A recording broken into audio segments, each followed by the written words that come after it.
All right. So we're gonna be doing the musculoskeletal one. Starts at 314, ends at 350. Okay. Whole body. Uh, Common adult orthopedic surgery injuries. Orthopedic injuries affect all populations and often present as a result of trauma or a fall. Understanding the presenting features, diagnostic findings, and management of these common injuries is critical for developing clinical knowledge. The most commonly tested and seen conditions are discussed here. This is the table, outlines the presentation and treatment of orthopedic injuries that commonly affect adults. Key fact: posterior hip dislocation, shortened, internally rotated. Let's make mnemonics for these.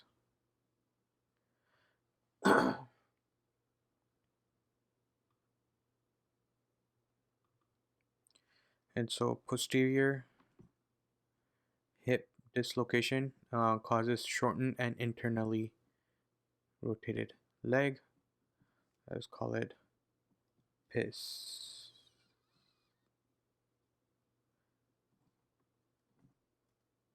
Right. So posterior hip, D for dislocation, I for internally rotated, S for shortened. Okay, shortened, internally rotated hip dislocation. So PIST. Okay. So when you get a posterior hip dislocation, you will be PIST. Okay. Anterior hip dislocation, lengthened, externally rotated leg. So it's a hip dislocation. Okay. So L. Okay. So anterior hip dislocation will make you yell, "It's a hell," right? So I'm trying to make sense of it. Hell. So A for anterior hip, H for hip dislocation, E for externally rotated, L for lengthened. Okay, so just one L. That's just there to make sense. Hip fracture, shortened, externally rotated. Shortened, externally rotated hip. Okay, so if you have a fracture, F, she. Okay, so PIST and A, anterior hip dislocation, causes external rotation and lengthened leg. Okay, and posterior hip dislocation causes internally rotated and shortened leg. And a fracture of the hip will cause shortened and externally rotated leg. Okay, so let's just go with this one. So those are the mnemonics. So without looking, what does posterior hip dislocation cause? Internally rotated and shortened. What does anterior hip dislocation cause? A hell. It causes a hell. A for anterior, H for hip dislocation, E for externally rotated, L for lengthened. What does hip fracture cause? F, she. So F for fracture, she, S for shortened, H is hip, and E is for externally rotated. Right. All right. Upper extremity, injury, presentation, and treatment. Shoulder and upper arm, clavicle fracture. So these pictures are not good on this, but we'll just push through it and not worry about it. Okay. So now we're doing common adult orthopedic injuries, upper extremity injury, presentation and treatment, shoulder and upper arm. So clavicle fracture occurs after trauma, typically a fall. Pain with possible skin tenting due to fracture, agranulation. Proximal fragment will be elevated. Distal will be depressed due to muscular pull. There may be accompanying snapping or clicking. Okay, so pain possible, skin tenting due to fracture, angulation, sorry, not granulation, angulation. So it pushes the skin out. Proximal fragment will be elevated. Okay, so proximal is the one towards the neck. It's going to be elevated, and distal will be depressed due to muscular pull. Okay, that's the side of it. There may be accompanying snapping or clicking. Sling if uncomplicated.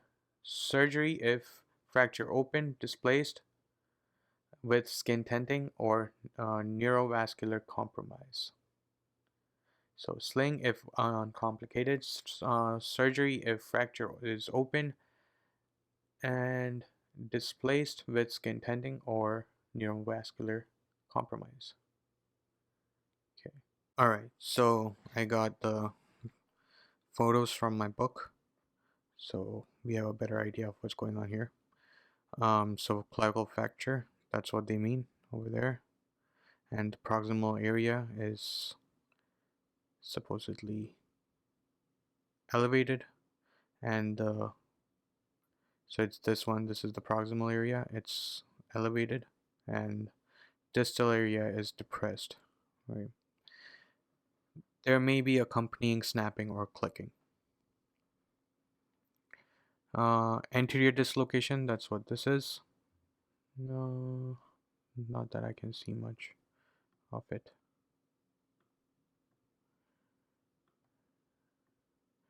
Okay. So it's out of the socket and up front. Okay. Anterior dislocation of the shoulder joint. Most common, 95%. Risk for axillary nerve damage. Patients hold arm in slight abduction and external rotation.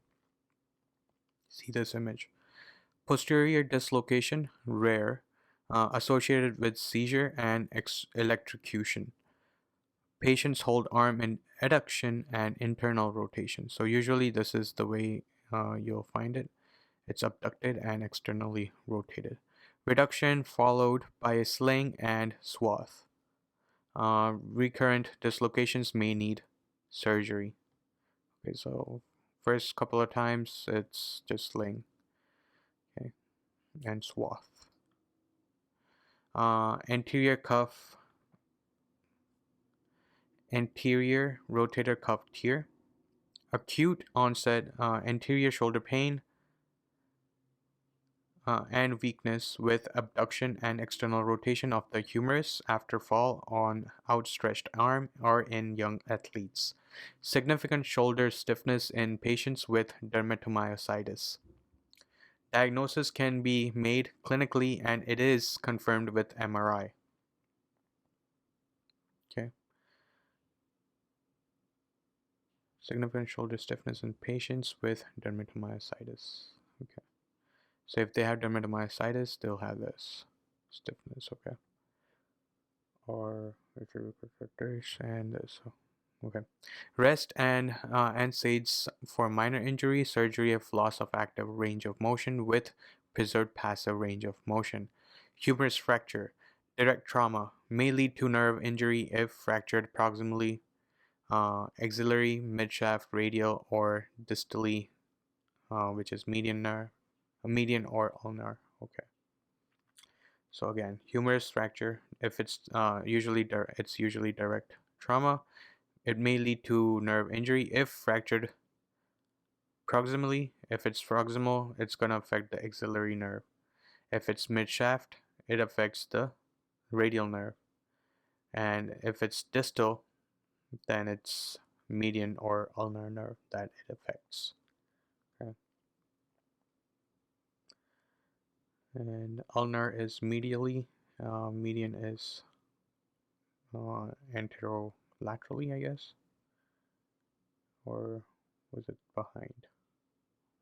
They probably cover it later. Coaptation splint is if uncomplicated surgery of fracture open or significantly displaced. Okay, so Again, if proximal is PA, axillary, MSR, okay, and DM or DM, DU. Okay, cool.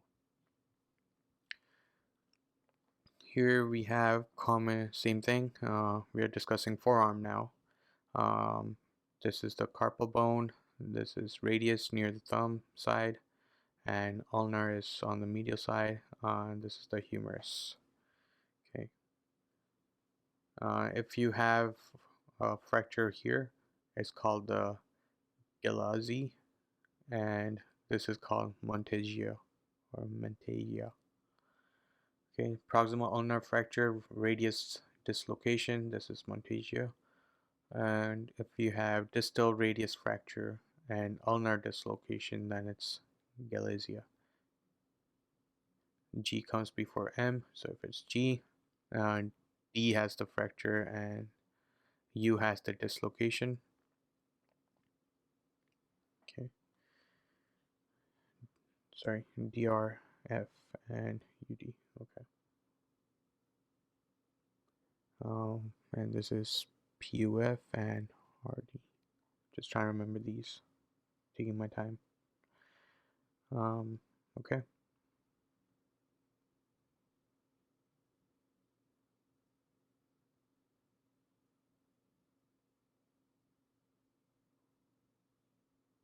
It's the first time I'm seeing this, so I probably forgot about it. Okay. Nightstick fracture. Ulnar shaft fracture from direct trauma, often in self-defense. You give conservative therapy if uncomplicated, and surgery if open or significant displacement.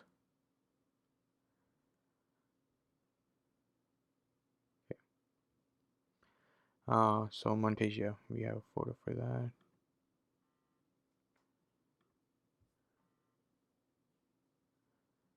Okay, right here. So Monteggia was ulnar, right? I believe. Yes, ulnar fracture and radial dislocation. Okay. So diaphyseal fracture of the proximal ulna with subluxation of the radial head. Results from fall on pronated and outstretched arm or in self-defense, similar to nightstick fractures. Open reduction and internal fixation, ORIF.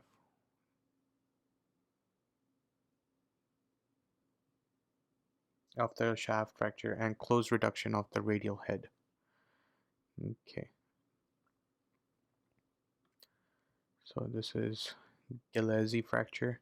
Diaphyseal fracture of the radius with dislocation of the distal radio-ulnar joint results from a direct blow to the radius. Okay, so direct blow to the radius. Again, open reduction and internal fixation of the radius and casting of the fractured forearm in supination to reduce the distal radio-ulnar joint. Okay.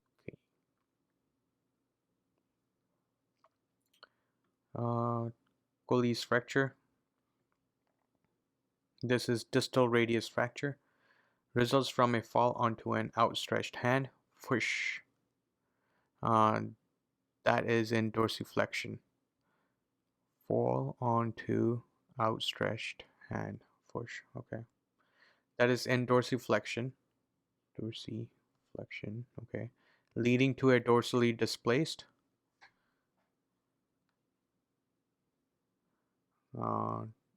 Angulated fracture. Commonly seen in older adults, osteoporosis, and children. Closed reduction followed by application of short arm cast. Open reduction if the fracture is open or intra-articular and displaced. Okay, intra-articular and displaced. All right. All right. So we're on to scaphoid Fracture, most commonly fractured carpal bone, results from push of, far outstretched, fall onto the outstretched hand. So this is the most common fracture for carpal bone. Okay. Can't see much. Okay, may take 2 weeks for X-ray to show fracture. Can assume a fracture if there is tenderness in anatomic snuff box. Okay, somewhere over here.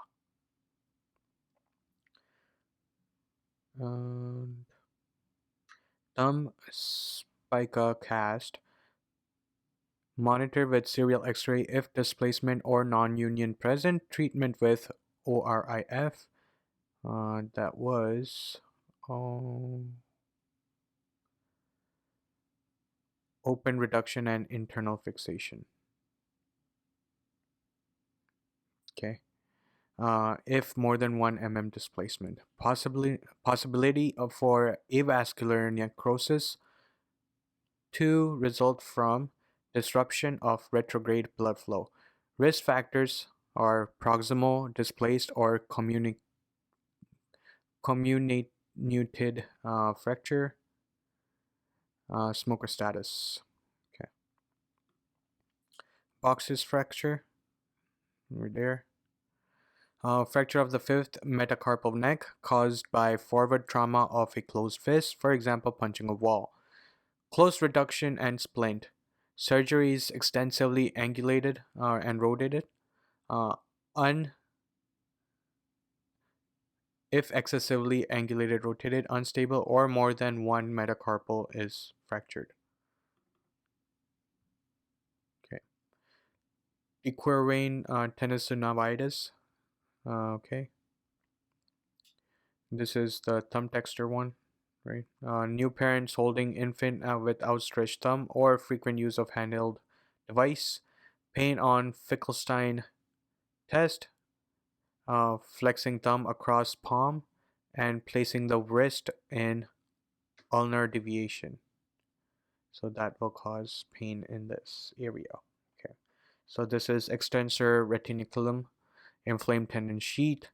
Abductor pollicis longus is here, and extensor pollicis brevis is on this side. NSAIDs, ice, and thumb spike up splint, corticosteroid injection if refractory. Okay. Lower extremity injury, presentation and treatment, hip and thigh, hip dislocation. Okay, so see this, posterior dislocation, it was PIS, right? Internally rotated and shortened. Most common, more than 90%, occurs via posteriorly directed force on an internally rotated flexed abducted hip, dashboard injury, like that. Okay. Associated with risk for sciatic nerve injury, avascular necrosis, I think AVN. Right. Yes, avascular necrosis. Okay. Associated with risk of for sciatic nerve injury, AVN. Anterior dislocation was AHEL. Anterior hip dislocation causes external rotation and lengthened leg. Okay. Direct blow to an externally rotated abducted hip. For example, fall can injure the obturator nerve. Emergent closed reduction unless concomitant pathology requiring open reduction. Evaluation with CT scan after reduction. Okay, so this is abduction, extension, externally rotated. This is adduction, slight flexion, internally rotated. So this is posterior hip. This is PIST. Okay, it looks like they're holding in PIS, right? So that kind of how it goes with the mnemonic we made. Internally hip dislocation is like they're stepping into hell, So AHEL externally, and it's also flexed.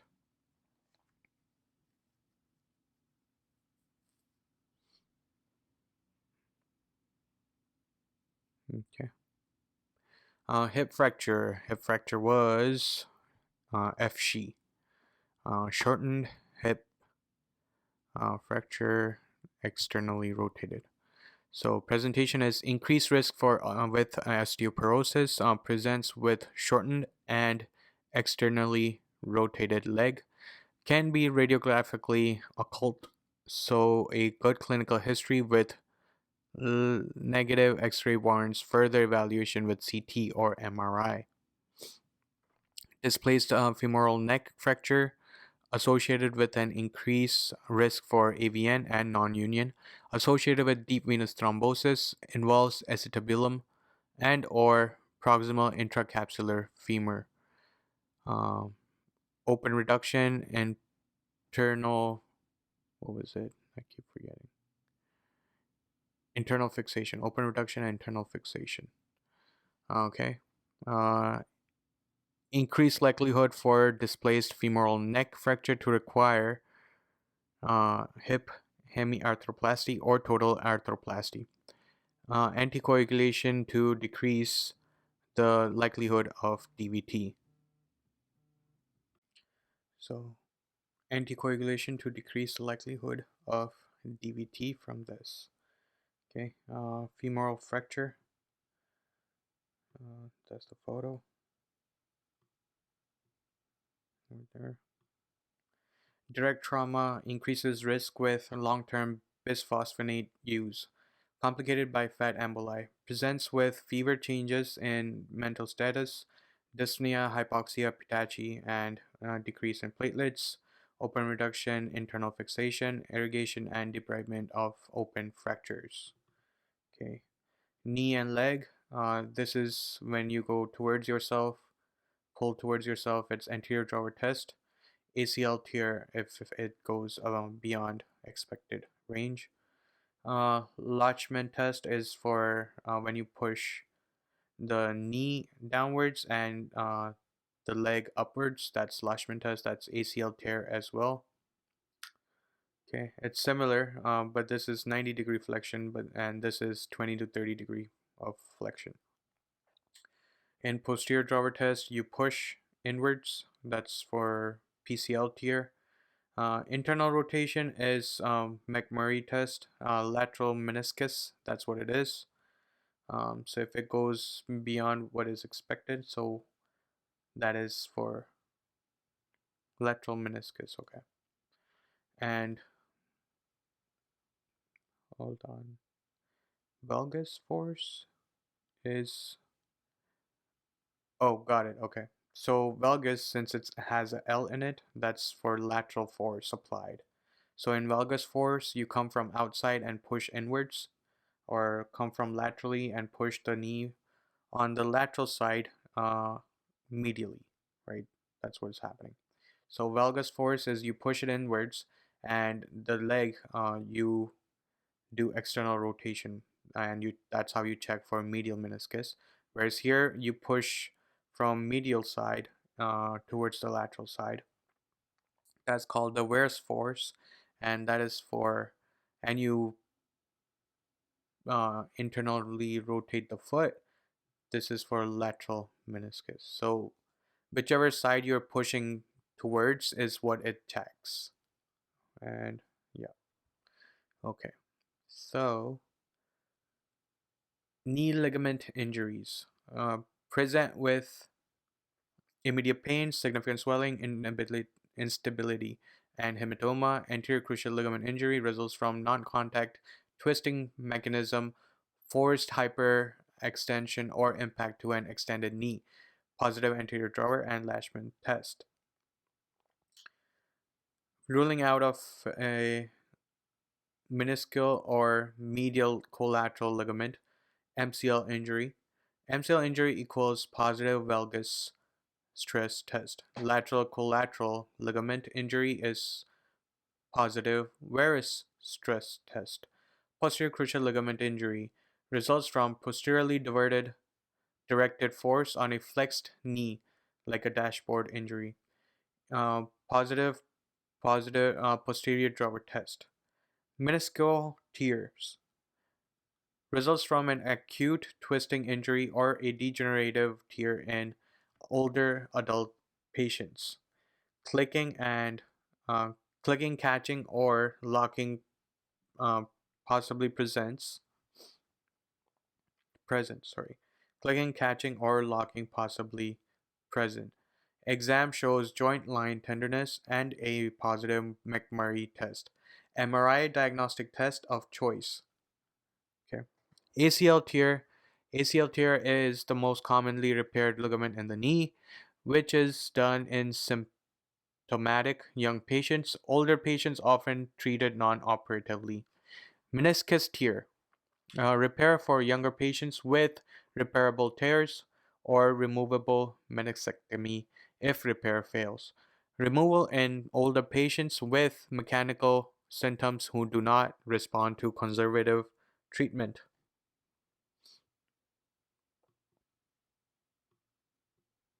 Okay.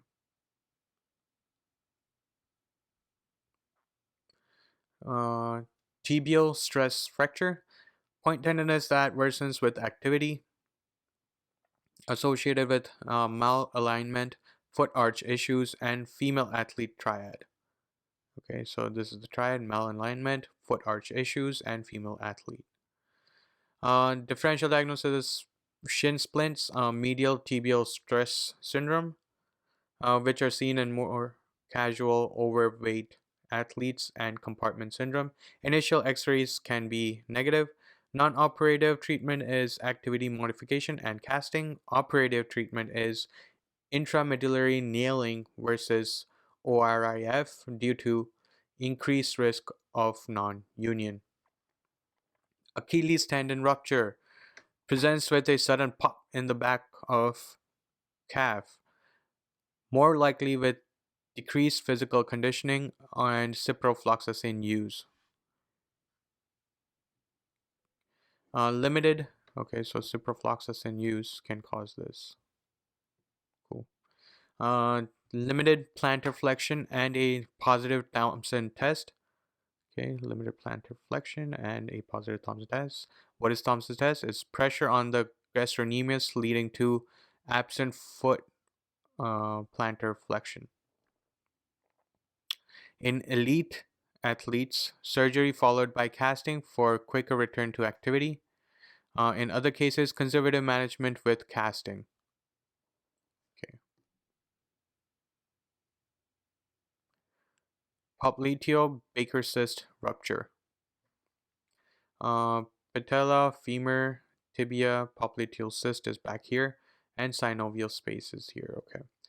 It's caused by extrusion of synovial fluid into gastrocnemius or semimembranosus bursa in patients with underlying arthritis. Well, that's just my blinds is closing. Give it a second.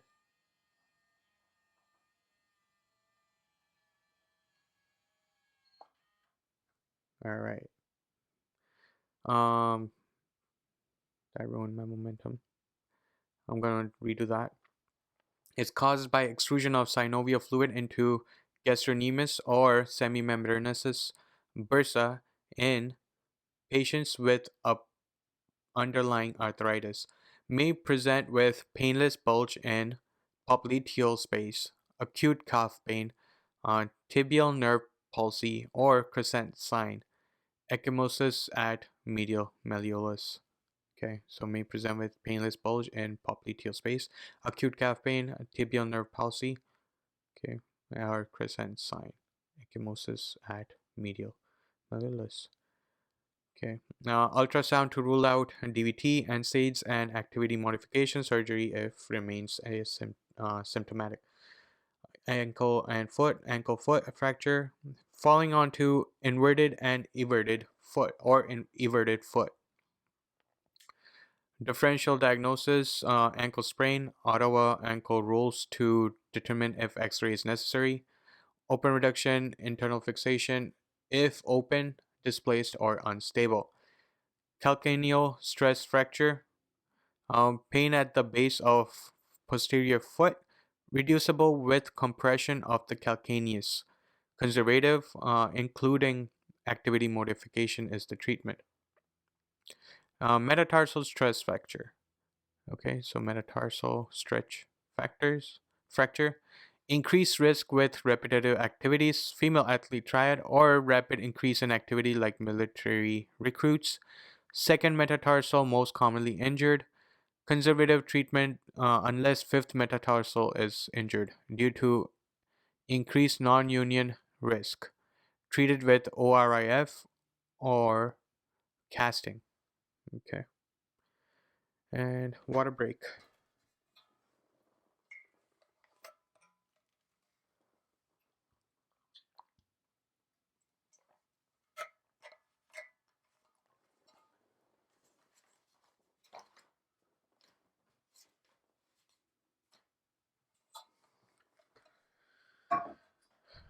Okay,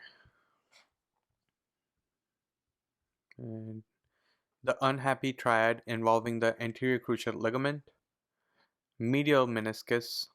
Okay, so this is the lateral side. This is medial meniscus right here. And medial collateral ligament. Okay, this is medial cruciate ligament. Collateral, sorry. Medial collateral ligament is the medial meniscus. Okay, and this is the anterior cruciate ligament. Is classically caused by a valgus force.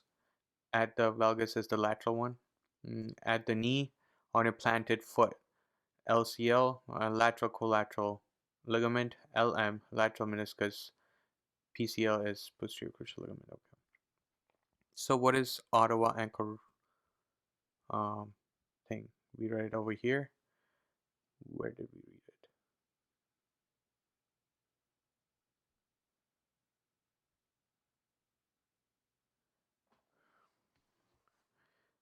Was I just here? There it is. Ankle fracture. So Ottawa ankle rolls to determine if X-ray is necessary during an ankle sprain. Okay. If that's how you diagnose that. So it is a guide for knowing when patients should get an X-ray for their ankle pain versus just walking it off. If patient cannot walk 4 steps, X-ray. Or X-ray if patient with palpation at the malleolar zone or medial or lateral malleolus. Okay, so you palpate that area, malleolar zone, and medial or lateral malleolus. X-ray of foot if pain at the midfoot and the navicular or proximal metatarsal. Okay. Salter-Harris Pediatric Fracture Classification. A method for grading fractures in pediatric population that aids in assessing prognosis of a given fracture is in terms of growth arrest. Okay. So a method for grading fractures in pediatric population that aids in assessing prognosis of a given fracture in terms of growth arrest. Type 1. Fracture line is within the growth plate, so physis, but has not compressed it. For example, slipped capital femoral epiphysis. Slipped capital femoral epiphysis as CFE. Okay, posterior edge of lateral malleolus. Base of fifth metatarsal. Malleolar zone midfoot. Navicular. Posterior edge of medial malleolus. It's over here. Okay, so this is medial posterior edge. This is midfoot and this. Okay, zones of foot and ankle. The highlighted malleolar and lateral midfoot zones are common locations of pain in those who may require an X-ray of their ankle. Okay, so that's not for this. For this one, type 1, we're gonna look at this stuff. Okay, so again, fracture line is within the growth plate physis but has not compressed it. like for example, slipped capital femoral epiphysis. Okay, so that is the growth plate. This is the fracture. Okay, so straight above is S. Salter. So Salter is slipped above, is like that. L is lower. T is through, and ER or R is erased or rammed. Okay. So straight across above growth plate, joint space, lower below growth plate towards joint space, through, rammed, erased growth plate. Okay. Salter. Interesting. The 5 Salter-Harris fracture classifications are determined by the fracture in relation to the physis. Prognosis differs among the fracture type. So type 2, fracture extends through both the metaphysis and epiphysis. Okay, this is the most common type. Type 3 is fracture extends through both the physis and epiphysis. Okay, so type 2 was physis and metaphysis. This is physis and epiphysis. And type 4, fracture extends through all three, metaphysis, physis, and epiphysis. And type 5 is the physis is compressed or crushed. Worst prognosis, but very rare. Common peripheral nerve injuries. The brachial plexus and its many nerves are high yield both as clinical knowledge and commonly tested concepts. Often you will be required to trace symptoms to nerve lesions based on symptoms and exam alone. This table presents characteristic clinical presentations with their associated nerves. So remember this from step 1 book. Let's take a break here and we'll start doing this. One peripheral nerve injuries. Nerve, long thoracic, that used to be a mnemonic for this, SALT, right?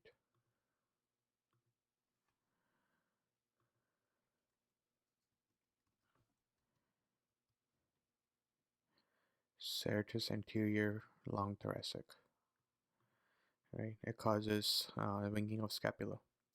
Abduction of arm above 90 degree will have a motor deficit over there. So above 90 degrees, you can't raise it. Sensory defect is none. A common cause is axillary lymphadenectomy, chest tube placement, or stab wound to axilla. Clinical finding: lifting of scapula of thoracic when pressing against a wall, winged scapula. Right over there.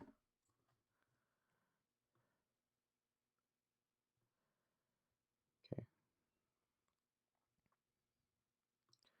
Radial.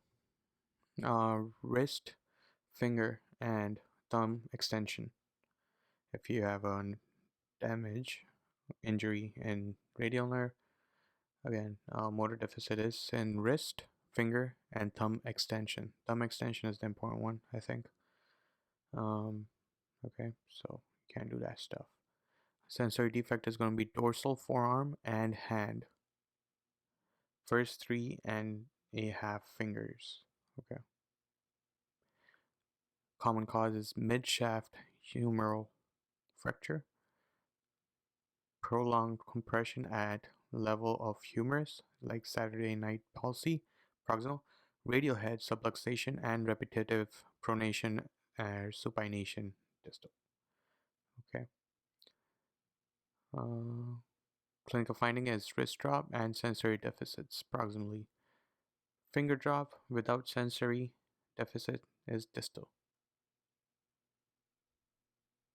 Yep, distal. Okay. Median nerve. Motor deficit is in forearm pronation, wrist and finger flexion, thumb opposition. Okay, so you can't touch the low finger with your thumb. And palmar surface, first 3.5 fingers, supracondylar fracture, proximal, and you can have, it could be due to carpal tunnel if it's distal, right? So supracondylar fracture if it's proximal near the top, and carpal tunnel if it's near the bottom of the nerve there. Clinical finding: weak wrist flexion and flat thenar eminence, benediction sign or OK sign, and median claw distal when extending fingers. Okay, so this is the important one, extending fingers. Right? Wrist and finger flexion is what it helps with. And okay. Ulnar nerve. Motor deficit is going to cause finger abduction. Oh, so you can't do finger abduction anymore. Sensory deficit is going to be palmar and dorsal surface, last 2.5 fingers. Common causes hook of hamate fracture or Guyon canal syndrome if it's distal. Elbow dislocation or entrapment at medial epicondylar groove or humerus proximal. Clinical findings: ulnar claw distal when extending fingers, lack of finger adduction and abduction.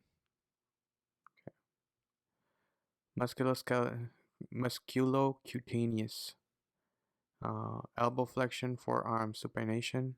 Sensory deficit is lateral forearm. Common causes are shoulder dislocation, trauma to anterior biceps.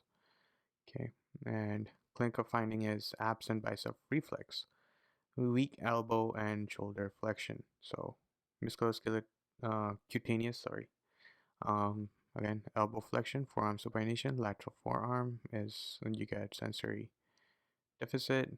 Common causes because of shoulder dislocation or trauma to anterior bicep.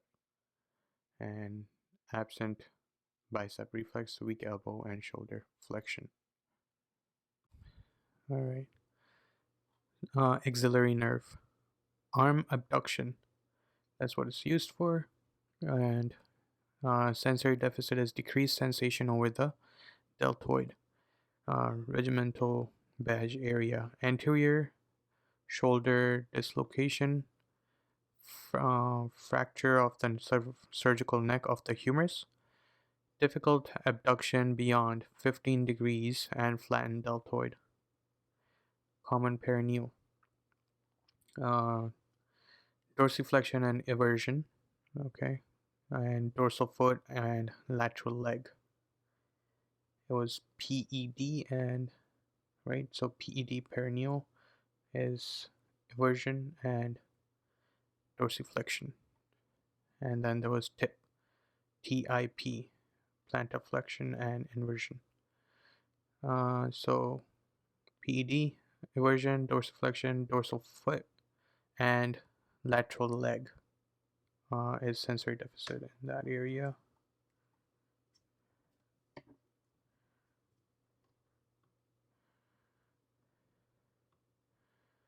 Okay.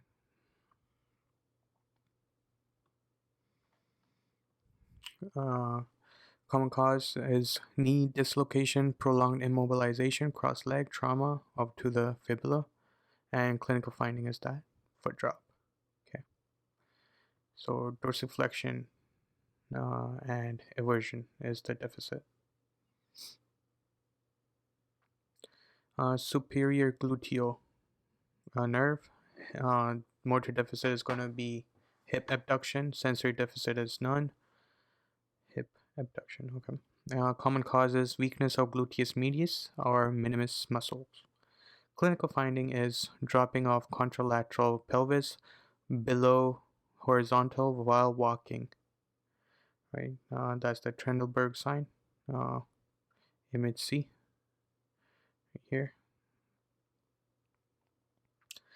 Image B was this common perineal, right? And that's that. Okay. Tibial, image D. It's this part. This is tip. Can tip be on your tippy toes. Okay, so tibial nerve, motor deficit, foot inversion, and plantar flexion. Okay, so sensory deficit is sole of the foot. Common cause is trauma to the knee or a Baker cyst, and clinical finding is tarsal tunnel syndrome, distal lesion, positive tendinal sign at tarsal tunnel. Okay, obturator nerve, thigh adduction. Sensory deficit here is distal medial thigh, E, over there. Common causes pelvic lymph node dissection or tumors, and clinical finding is wide-based gait. Femoral nerve, hip flexion, knee extension. Sensory deficit. So motor deficit is hip flexion and knee extension. So it's on this side. And this side. So knee extension, I can't extend it. And hip flexion. Okay. Sensory deficit, anteromedial thigh and medial side of the leg and foot. Saphenous nerve, image F. Okay, so saphenous nerve.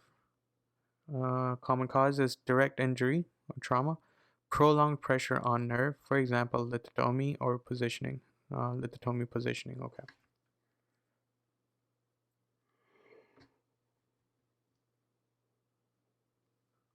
Sorry about that. Clinical findings, abnormal knee reflex. Okay. Lateral femoral cutaneous nerve. Okay. There is no motor deficit here. Sensory deficit is lateral thigh. Myalgia peristhetica.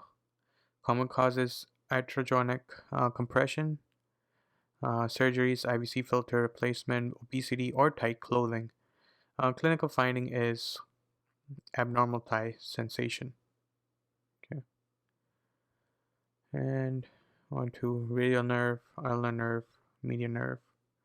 Okay, nerve injuries and their respective motor and sensory findings. Radial, median, and ulnar lesions can be distinguished by sensory and motor examination. Radial nerve, motor examination, thumb extension against resistance. Okay, sensory is palmar, yeah, it's down here, and dorsal, it's over here, so you can check that out on your hand. Okay, and if you're good to go, you make the sign. Ulnar nerve, abduct fingers against resistance. Okay, and palmar is that, and dorsal is that, and then median nerve is finger flexion. That's what it's good for. It flexes the fingers and it makes the OK sign. Anterior interosseous nerve, palmar side is these, and the first three fingers and the thumb, and first 2.5 fingers and the thumb. 2.5 fingers and the thumb on the there. Okay, and that's it.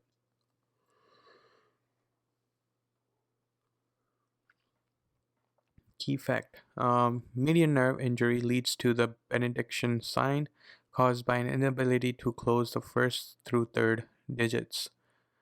Ulnar nerve injury leads to the claw hand caused by an inability to open the fourth to fifth digits. So they both make a similar sign, I guess. That's what they're trying to say. No.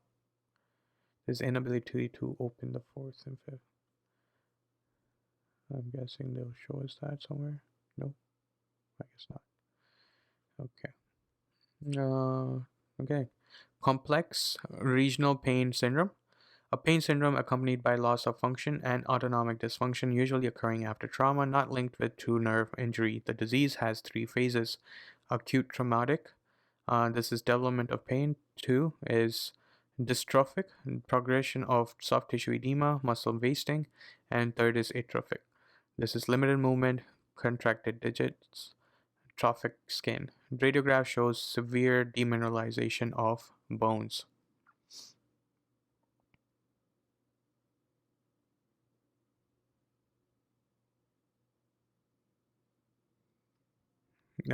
History and physical examination. You'll see diffuse pain occurs out of proportion to the initial injury, often in a non-anatomic distribution. Pain is also unrelated to timing of initial injury. Loss of function of the affected limb is seen. Sympathetic dysfunction occurs and may be documented by skin, soft tissue, or blood flow changes, skin temperature, hair growth, and nail growth may increase or decrease. Edema may be present. Diagnosis: a clinical diagnosis but objective evidence of changes in skin, hypersensitivity to touch, temperature, changes in color, hair growth, or nail growth.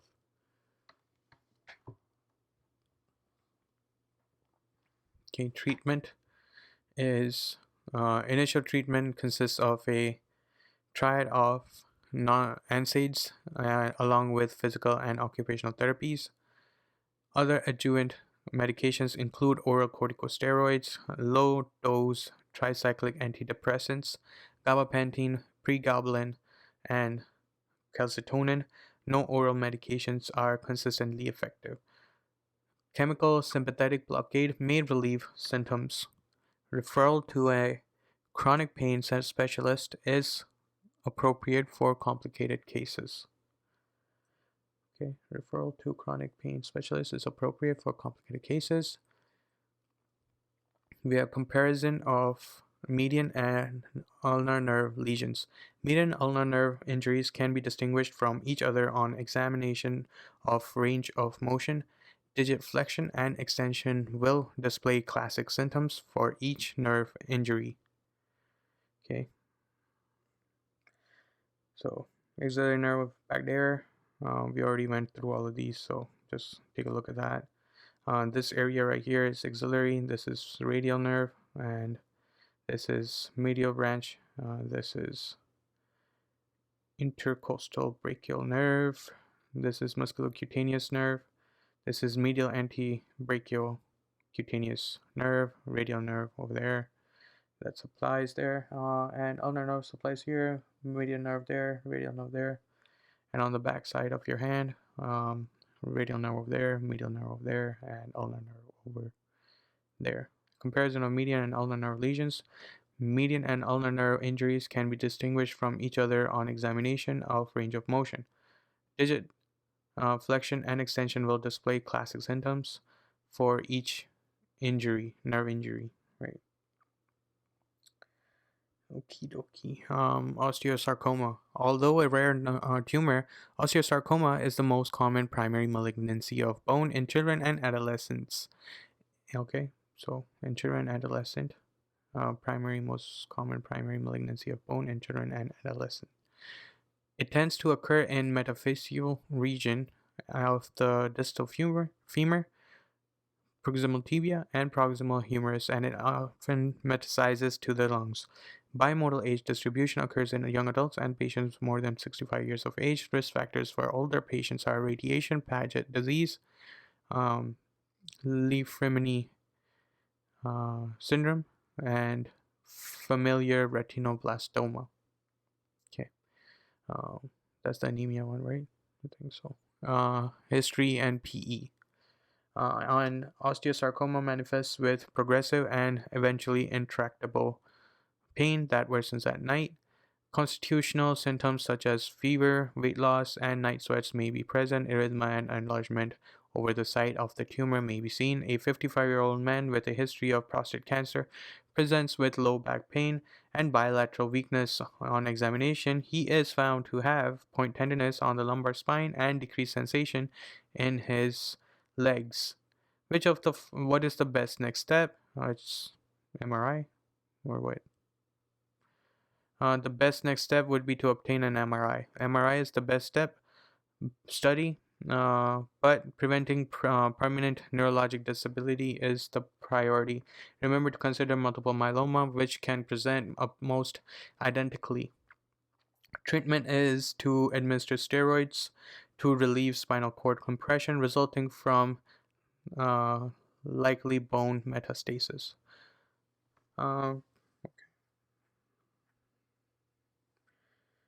So we're doing osteosarcoma. We did history. We'll come back to this. Diagnosis and treatment. Diagnosis of that is best initial test is X-rays. These can show a Codman triangle, formation of periosteal new bone at the diaphyseal end of the lesion, or a sunburst pattern of the osteosarcoma. In contrast with both the multi-layered onion skinning that is classic for Ewing sarcoma and the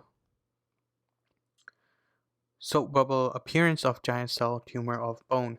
Most accurate test is bone biopsy, MRI, and positron emission tomography or PET scan or CT or bone scan for staging and workup.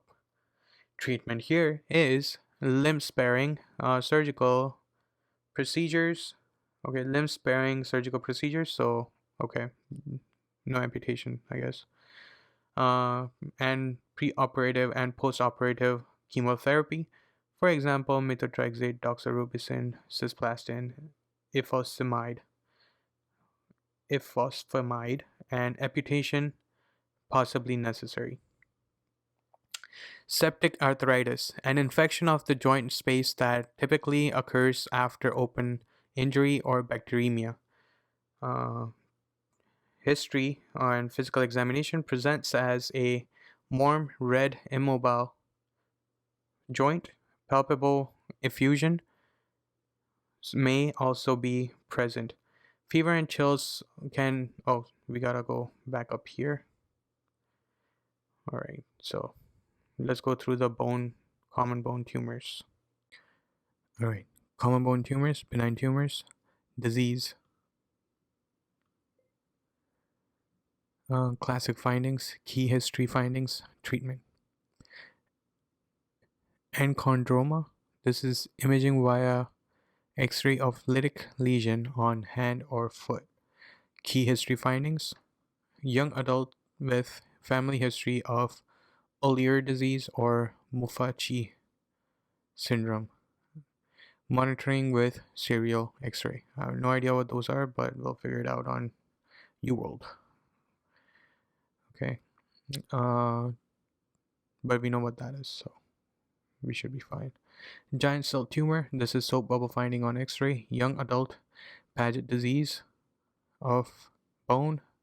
Treatment is denosumab. Osteoblastoma. This is typical spinal lesion and more than 2 centimeters blasted in the back. Okay. Pain that does not improve with NSAIDs.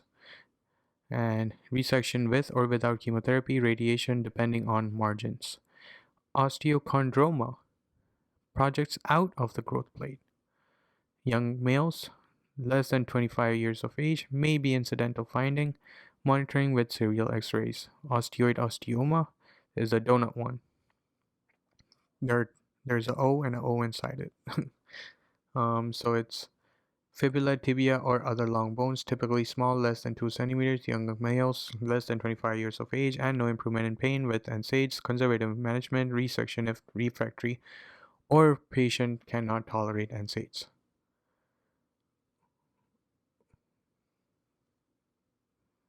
Malignant tumors, Ewing sarcoma, large primitive lesions that appear aggressive with lamellated periosteo reactions, long bone or pelvis. Adolescent males, less than 15 years of age. Resection with possible radiation or chemotherapy. Chondrosarcoma, moth-eaten, finding on X-ray. Maybe malignant tumor transformation of osteochondroma or enchondroma. Resection with possible radiation or chemotherapy. Okay, so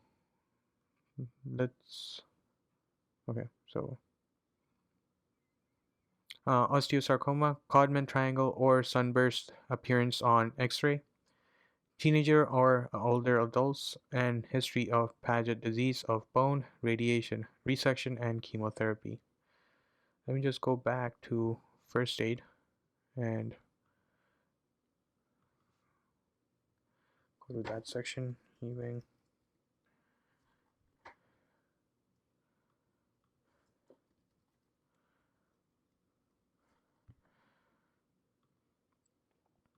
Okay.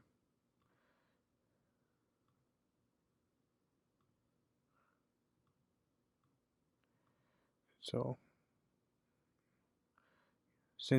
you don't have to go through these and look for it in your books. Just pause and go through this if you remember it from here. Okay.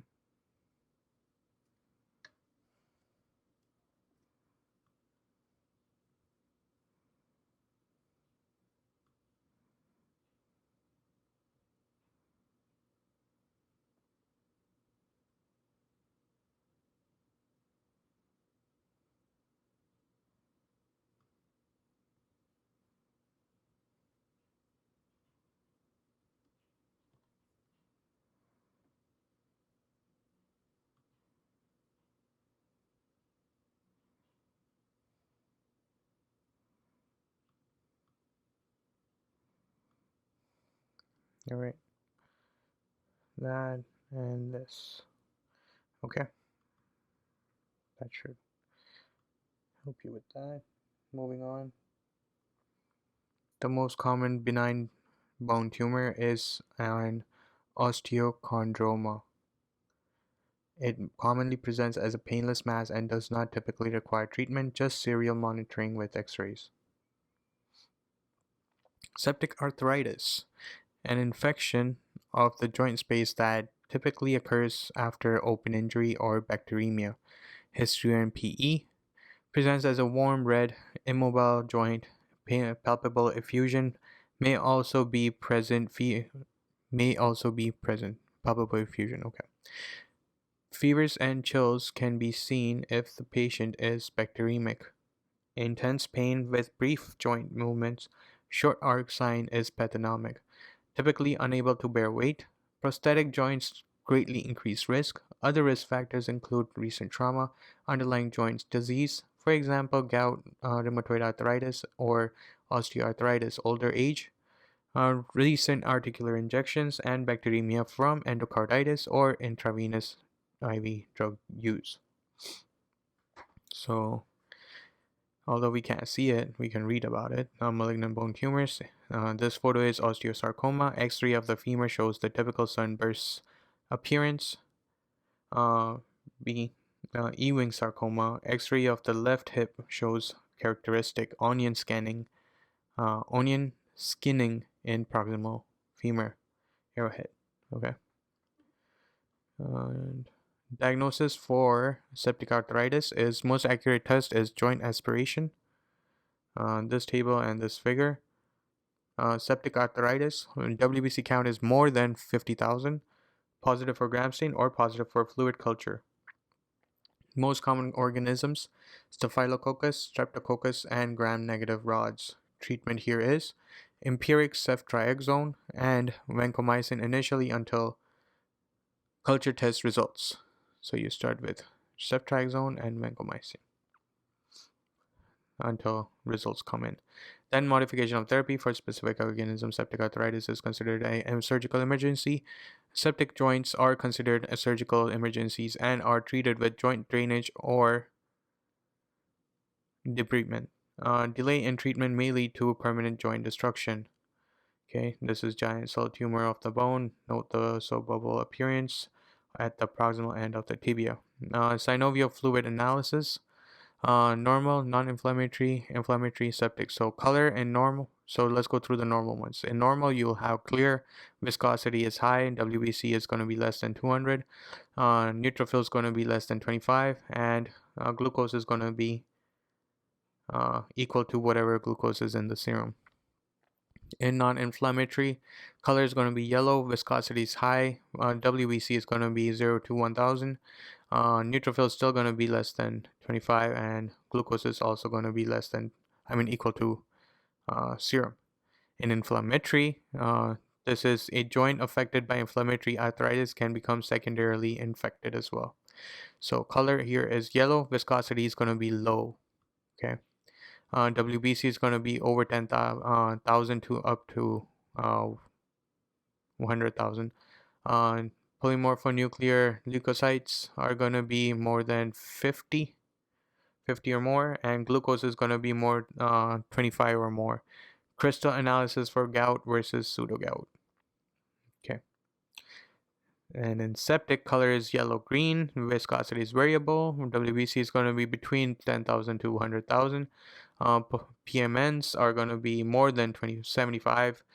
Glucose is going to be less than 25.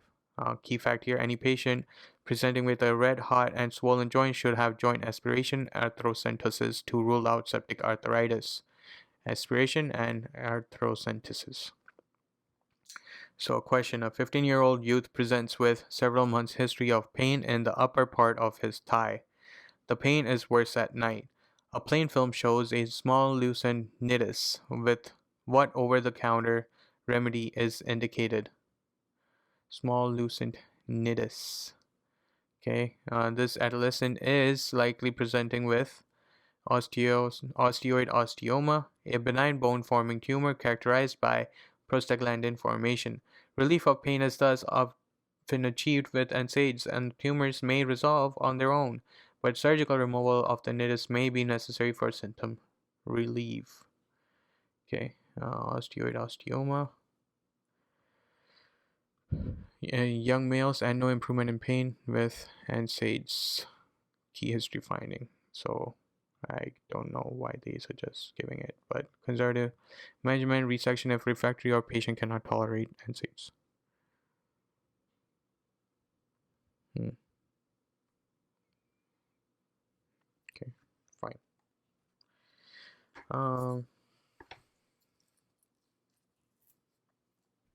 Okay.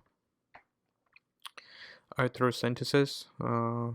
Crystals, polarized light, rhomboid blue, positive bifringence, then it's pseudogout. If it's needle-shaped yellow, negative bifringence, it's gout. WBC if it's less than 2000, non-inflammatory arthritis. For example, osteoarthritis if it's 1000 to 10,000, inflammatory arthritis, rheumatoid arthritis, for example. If WBC is more than 10,000, culture, septic arthritis, and hemorrhagic fluid or fat droplets could be fracture. This is synovial fluid. Characteristic diagnosis of inflammatory pathology can be done utilizing arthrosynthesis and fluid analysis. Color, crystal content, and the quantity of WBC can determine the appropriate diagnosis. Common septic arthritis etiology, bacteria, risk factor, history, and treatment. Bacteria, Staph aureus. Risk factor and history is middle age or older adults, and treatment is vancomycin.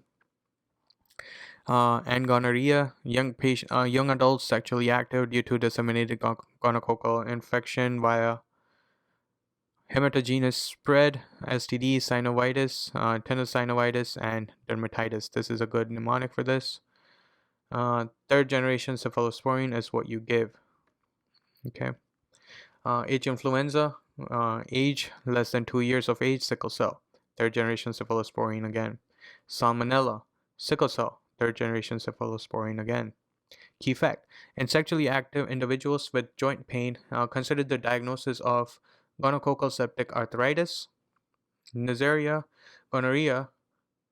Septic arthritis can present with asymmetric oligoarthritis, tenosynovitis, and skin rash. Key fact here is osteomyelitis in patients with diabetes should be treated with antibiotics targeting gram-positive organisms and anaerobes. Okay, osteomyelitis in patients with diabetes should be treated with antibiotics targeting gram-positive organisms and anaerobes. Okay.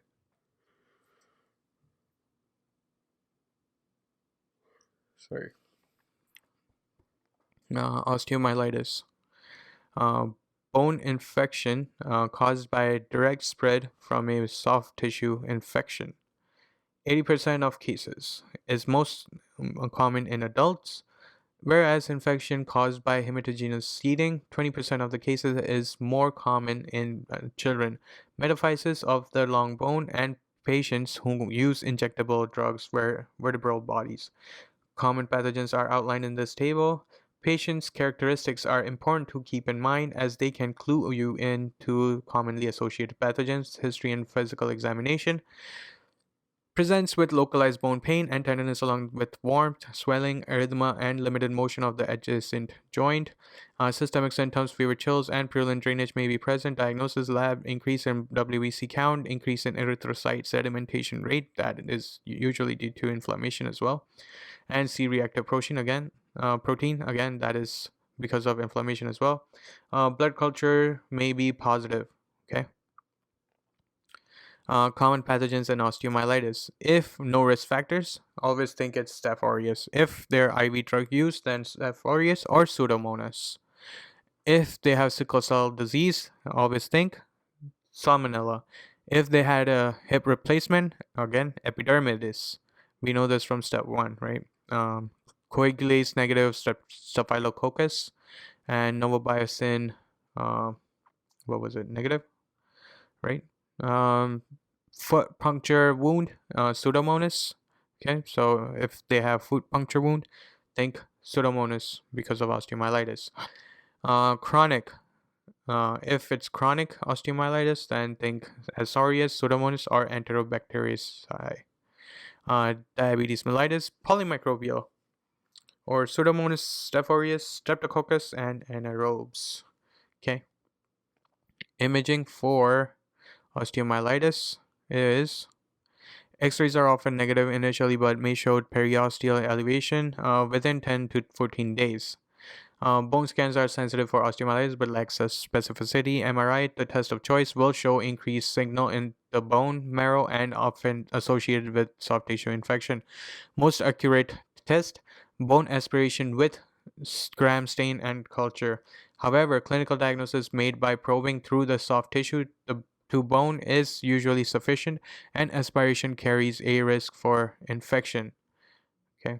What is this? Uh, discitis or osteomyelitis. Okay, you gotta know about the discitis. Okay, it's just inflammation of the disc. Sagittal contrast enhanced MRI shows destruction of a lower thoracic intervertebral disc with abnormal enhancement throughout the adjacent vertebral bodies, and a posterior rim enhancing epidural abscess in the spinal canal. Okay, can't see it here, but you will take care of that for us. Treatment. Most accurate treatment, surgical debridement of necrotic infected bone followed by IV antibiotics for 4 to 6 weeks. Empiric antibiotic selection is based on the suspected organism and gram stain. The physician should consider clindamycin plus ciprofloxacin, ampicillin sulbactam, or oxacillin, nafacillin, NAF for staph, right? For methicillin sensitive Staphylococcus aureus, vancomycin for methicillin resistant S. aureus, or ceftriaxone or ciprofloxacin for gram negative bacteria. Complications: chronic osteomyelitis, sepsis, septic arthritis, long-standing chronic osteomyelitis with a draining sinus that may eventually lead to squamous cell carcinoma. It's called the Marolin ulcer.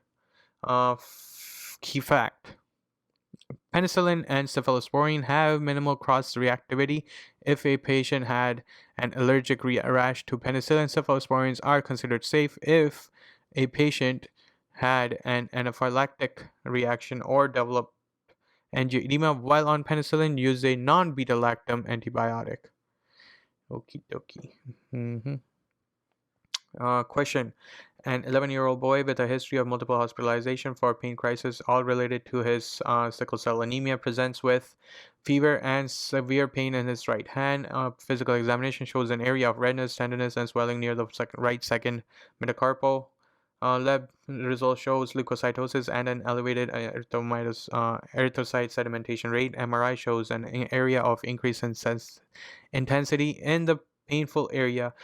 What pathogen is the most likely cause of his condition? Salmonella. We just read that, right? Salmonella is the most likely pathogen causing the patient's condition. Staphylococcus aureus is the most common cause in patients with a sickle cell disease, and is the second most common organism that causes osteomyelitis in patients with sickle cell anemia. Okay. Osteoarthritis. Drink water.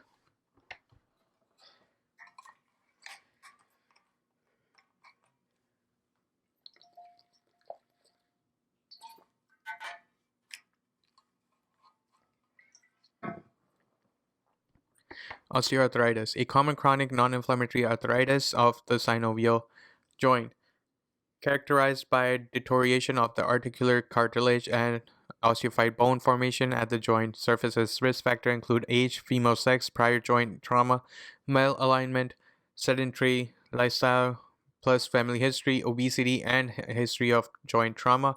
Osteoarthritis is considered primary if no underlying etiology is found. Secondary OA may be due to prior trauma, avascular necrosis, inflammatory arthritis, osteochondritis, dissecants, and more. This is stable contrast OA with RA. Okay. Osteoarthritis with RA. Let's take a break here and I'll come back to this soon. All right. Osteoarthritis versus rheumatoid arthritis. Variables and osteoarthritis. So we'll go through that one first and then we'll go to this one. All right. Let's do this. It's I think the same image from step 1 FA. Anyways. Okay, so osteoarthritis affects older adults, slow onset, pain that worsens with use. Joint involvement affects the distal interphalangeal joint, DIP, proximal interphalangeal joints, PIP, and first metacarpal phalangeal joint up there. Okay, these ones. So DIP, PIP, and CMC. Joints, hips, and knees. Okay. Symmetric if affecting hands, but classically it's asymmetric elsewhere. Synovial fluids analysis and imaging. WBC count is less than 2,000 cells per millimeter cube. Osteophytes, X-ray showing joint space narrowing. Imaging E that we can't see. Okay. Treatment here is physical therapy, NSAIDs, intra-articular corticosteroid injections, and surgery. So this is the one that, pain worsens with use and it gets better with rest. Thickened capsule, thin and fibrillated cartilage. Osteophytes are seen, loose bodies, subchondral sclerosis, and subchondral bone cyst. Joint capsule and synovial lining, synovial cavity, cartilage, and bone over here. Okay, so joint capsule and synovial lining, synovial cartilage. So these are the findings. Thin and fibrillated cartilage, thickened capsule, osteophytes, loose bodies, subchondral sclerosis, subchondral bone cyst. Okay. Rheumatoid arthritis affects the young. Prolonged morning stiffness that improves with use. Affects the wrist, metacarpal phalangeal joint, MCPs, joint, ankles, knees, shoulders, hips, and elbows. Head and shoulders, knees and toes, knees and toes, knees and toes, head and shoulder, knees and toes. Symmetric distribution. WBC count between 2,000 and 50,000 cells cubed. Okay. Here we have penis, synovial proliferation, hypervascularity, dense inflammatory infiltrate, increase in synovial fluid, eroding cartilage, and bone erosion. Okay. Treatment here is DMARDs or disease-modifying anti-rheumatic drugs with NSAIDs or glucocorticoids for symptom flares or while bridging to DMARD therapy. Okay. History and physical examination for osteoarthritis. Presents with crepitus, decreased range of motion, and initially pain that worsens with activity and weight bearing, but improves with rest. Morning stiffness generally lasts for less than 30 minutes. Stiffness is also experienced after periods of rest, gelling. Bony nodes, bony nodes occurring on distal interphalangeal DIP joints in the hands are called Heberden nodes, and the ones on the proximal interphalangeal or PIP joints are referred to as Bocard nodes. Okay, key fact here is there is minimal role for opioids in the treatment of osteoarthritis because potential risk outweighs benefits. If patients have refractory severe pain and are unwilling or unable to undergo surgical treatment, opioids may be considered. Weak opioids, for example tramadol, are preferred for initial treatment. Okay, and this is an osteoarthritis. Plain X-ray shows joint space narrowing, osteophytes, and subchondral degenerative involving the DIP and PIP joints and sparing of the MCP. Diagnosis: X-ray show joint space narrowing, osteophytes, subchondral sclerosis, and subchondral bone cyst. X-ray severity does not correlate with symptomatology. Laboratory tests, including inflammatory markers, are typically normal. Treatment: best initial treatment, physical therapy, weight reduction if comorbid obesity present, and NSAIDs and intra-articular corticosteroid injections may provide temporary relief. Most definitive treatment is surgery. Consider joint replacement, for example, total hip, knee, shoulder arthroplasty in advanced knee cases. Patients are at higher risk for developing osteoporosis. Osteoporosis referred to endocrinology chapter. Perfect.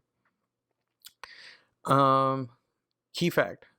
Keratoconjunctivitis sicca, secondary to Sjogren's syndrome, is a common ocular manifestation of rheumatoid arthritis. Rheumatoid arthritis is a systemic autoimmune disorder characterized by chronic destructive inflammatory arthritis with symmetric joint involvement resulting in synovial hypertrophy and pannus formation, ultimately leading to erosion of adjacent cartilage, bone, and tendon. Risk factors include female sex, 35 to 50 years of age, smoking, and human leukocyte antigen that's receptor DR4.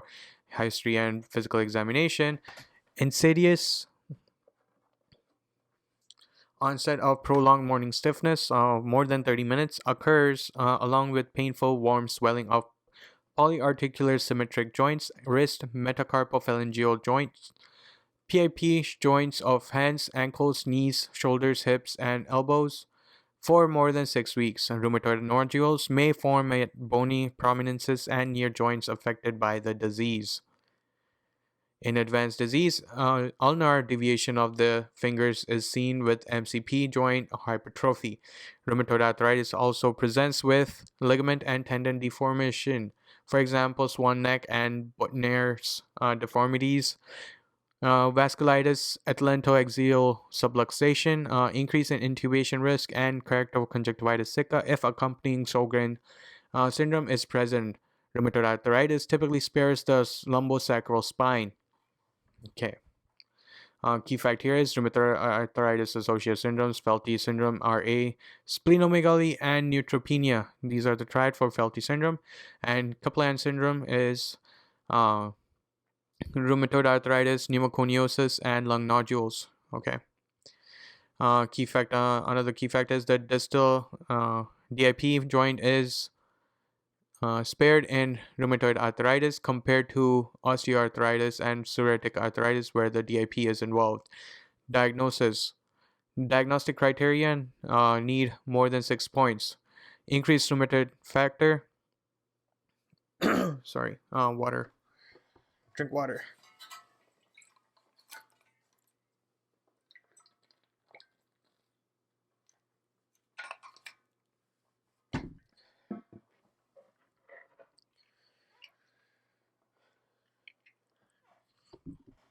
Diagnosis criteria need more than 6 points. Increased rheumatoid factor, RF, immunoglobulin M antibodies against FC immunoglobulin G, or the presence of anti-CCP or cyclic citrinolylated peptide antibodies, 1 point. Increase in ESR or CRP is 1 point. Okay, so RF or anti-CCP is 1 point. ESR or CRP increase is also another point. Inflammatory arthritis of 3 or more joints up to 5 points. So, okay. Symptoms, duration more than 6 weeks, another 1 point. Exclusion of disease with similar clinical presentations such as psoriatic arthritis, gout, pseudogout, and systemic lupus erythematosus, SLE. Labs. Increase in ESR, CRP, non-specific signs of inflammation, anemia of chronic disease is common. Synovial fluid aspartate showing turbid fluid, decrease in viscosity, and increase in WBC count, 2,000 to 50,000 cells per microliter. X-rays not necessary to confirm rheumatoid arthritis. Early, soft tissue swelling and juxta-articular demineralization. Late, symmetric joint space narrowing and erosion. Okay. Key fact here, hydrochloroquine causes irreversible retinal toxicity. Patients must undergo regular screening while taking this medication for long periods, more than 5 years, to look for findings indicative of toxicity, bullseye appearance. Okay. Treatment. Disease-modifying anti-rheumatic drugs, DMARDs, should be started early. They include methotrexate, initial drug of choice, hydroxychloroquine, and sulfasaline. Okay, so here again, hydroxychloroquine causes irreversible retinal toxicity, so patients must undergo regular screening while taking this medication for long periods, usually around more than 5 years, to look for findings indicative of toxicity, bullseye appearance, and sulfasaline. Second line agents include tumor necrosis factor, TNF inhibitors, rituximab, anti-CD20, and leflunomide. NSAIDs or glucocorticoids can be used for symptom flares or while bridging to DMARD. Therapy complications, articular manifestations. So if you put them on DMARD, you might be asked what's the next best step. Give them NSAIDs or glucocorticoids, right, to bridge the gap. Complications, articular manifestations, joint deformation, osteopenia, osteoarthritis, extra-articular manifestations, anemia, rheumatoid nodules, scleritis, amyloidosis, cardiovascular disease, vasculitis, lung fibrosis, Kaplan syndrome, carpal tunnel syndrome, Sjogren's syndrome, and Felty syndrome. Seronegative spondyloarthropathy, ankylosing spondylitis, a chronic inflammatory disease of the spine and pelvis that leads to erosion and fusion of the sacroiliac joint, strongly associated with HLA-B27. Risk factors include male sex and a positive family history. History and physical examination. Typical onset is in the late teens and early 20s. Okay, so typical onset is in the late teens and early 20s. It presents with fatigue, intermittent hip pain, and low back pain that worsens with inactivity and at night and improves with activity. Decrease in spine flexion, positive Schober test, loss of lumbar lordosis, hip pain, and stiffness increases as the disease progresses. Vertebral fracture may occur after minimal trauma. Ankylosing spondylitis can also be associated with anterior uveitis, aortic insufficiency, psoriasis, inflammatory bowel disorder, and heart block. Okay, that's quite a list. Approximately 30% of ankylosing spondylitis cases are associated with enthesis. This is pain at the insertion of the tendons or ligaments. So if they tell you that there's pain near the back of the ankle or near the Achilles tendon insertion, this is a sign of ankylosing spondylitis. So enthesis at the heel, okay, like that. Achilles tendon involvement, and dactylitis. This is diffuse swelling of the toes, fingers, named sausage digits. Other seronegative spondylitis arthropathies must be ruled out, also associated with HLA-B27, including the following: reactive arthritis, psoriatic arthritis, and enteropathic spondylitis. Reactive arthritis, a disease of young adults. The characteristic arthritis, uveitis, conjunctivitis, and urethritis usually follows an infection with Campylobacter, especially C. jejuni, Shigella, Salmonella, Yersinia, and Chlamydia or Ureaplasma. Key fact here is that keratoderma, Blennorrhegica, skin lesions on palms and soles, and sericinate balanitis or painless ulcerative lesions on the glans penis are characteristic cutaneous features of reactive arthritis. Mnemonic: cutaneous arthritis, can't see, can't pee, and can't climb a tree, or can't bend my knee is what they used in the first aid for step 1. Right? Can't see, uveitis, can't pee, urethritis, and can't climb a tree because of arthritis, or can't bend my knee, right? Okay, psoriatic arthritis and oligoarthritis that can include the DIP joints associated with psoriatic skin changes and sausage-shaped digits. Dactylitis X-ray show a classic erosion and resorption of periarticular bone, also called a penicillin cup deformity. Enteropathic spondylitis and ankylosing spondylitis-like disease characterized by sacroiliacitis that is usually asymmetric and is associated with inflammatory bowel disease. Diagnosis, however, here best initial test is X-ray. May show erosion, ankylosis, fusion, or sclerosis of scleroiliac joints, squaring off the lumbar vertebra, development of vertical syndesmophytes, ossification of spinal ligaments, and bamboo spine. See this figure? Cool, we did. Laboratory values positive HLA-B27 found in 85% to 95% of cases. ESR or CRP is increased in 85% of cases. Negative RF and negative anti-nuclear antibodies, so seronegative. Okay, all of this. In those with psoriatic arthritis, the middle phalanx may be pointed on X-ray and appear to be rubbing away at the distal phalanx, giving an appearance of pencil and cup. Okay, whatever. Polymyositis versus dermatomyositis. Polymyositis, dermatomyositis. And then there's rheumatica 1, right? Or, yeah, that's the one with the ESR increase and we give corticosteroids. Or, yeah, right there. Oh, no, that's this. Anyways, okay, let's go through this. So polymyositis is symmetric, progressive proximal muscle weakness and or pain. Proximal muscle weakness is pain, weakness in the shoulders and hips. Those are your proximal muscle areas. Difficulty getting up from a seat or climbing stairs, and difficulty breathing or swallowing. Advanced disease. Biopsy will show endomysial inflammatory infiltrate surrounding muscle fibers. Okay. Dermatomyositis, polymyositis, muscle weakness, positive for rash. So rash is why you have dermatomyositis.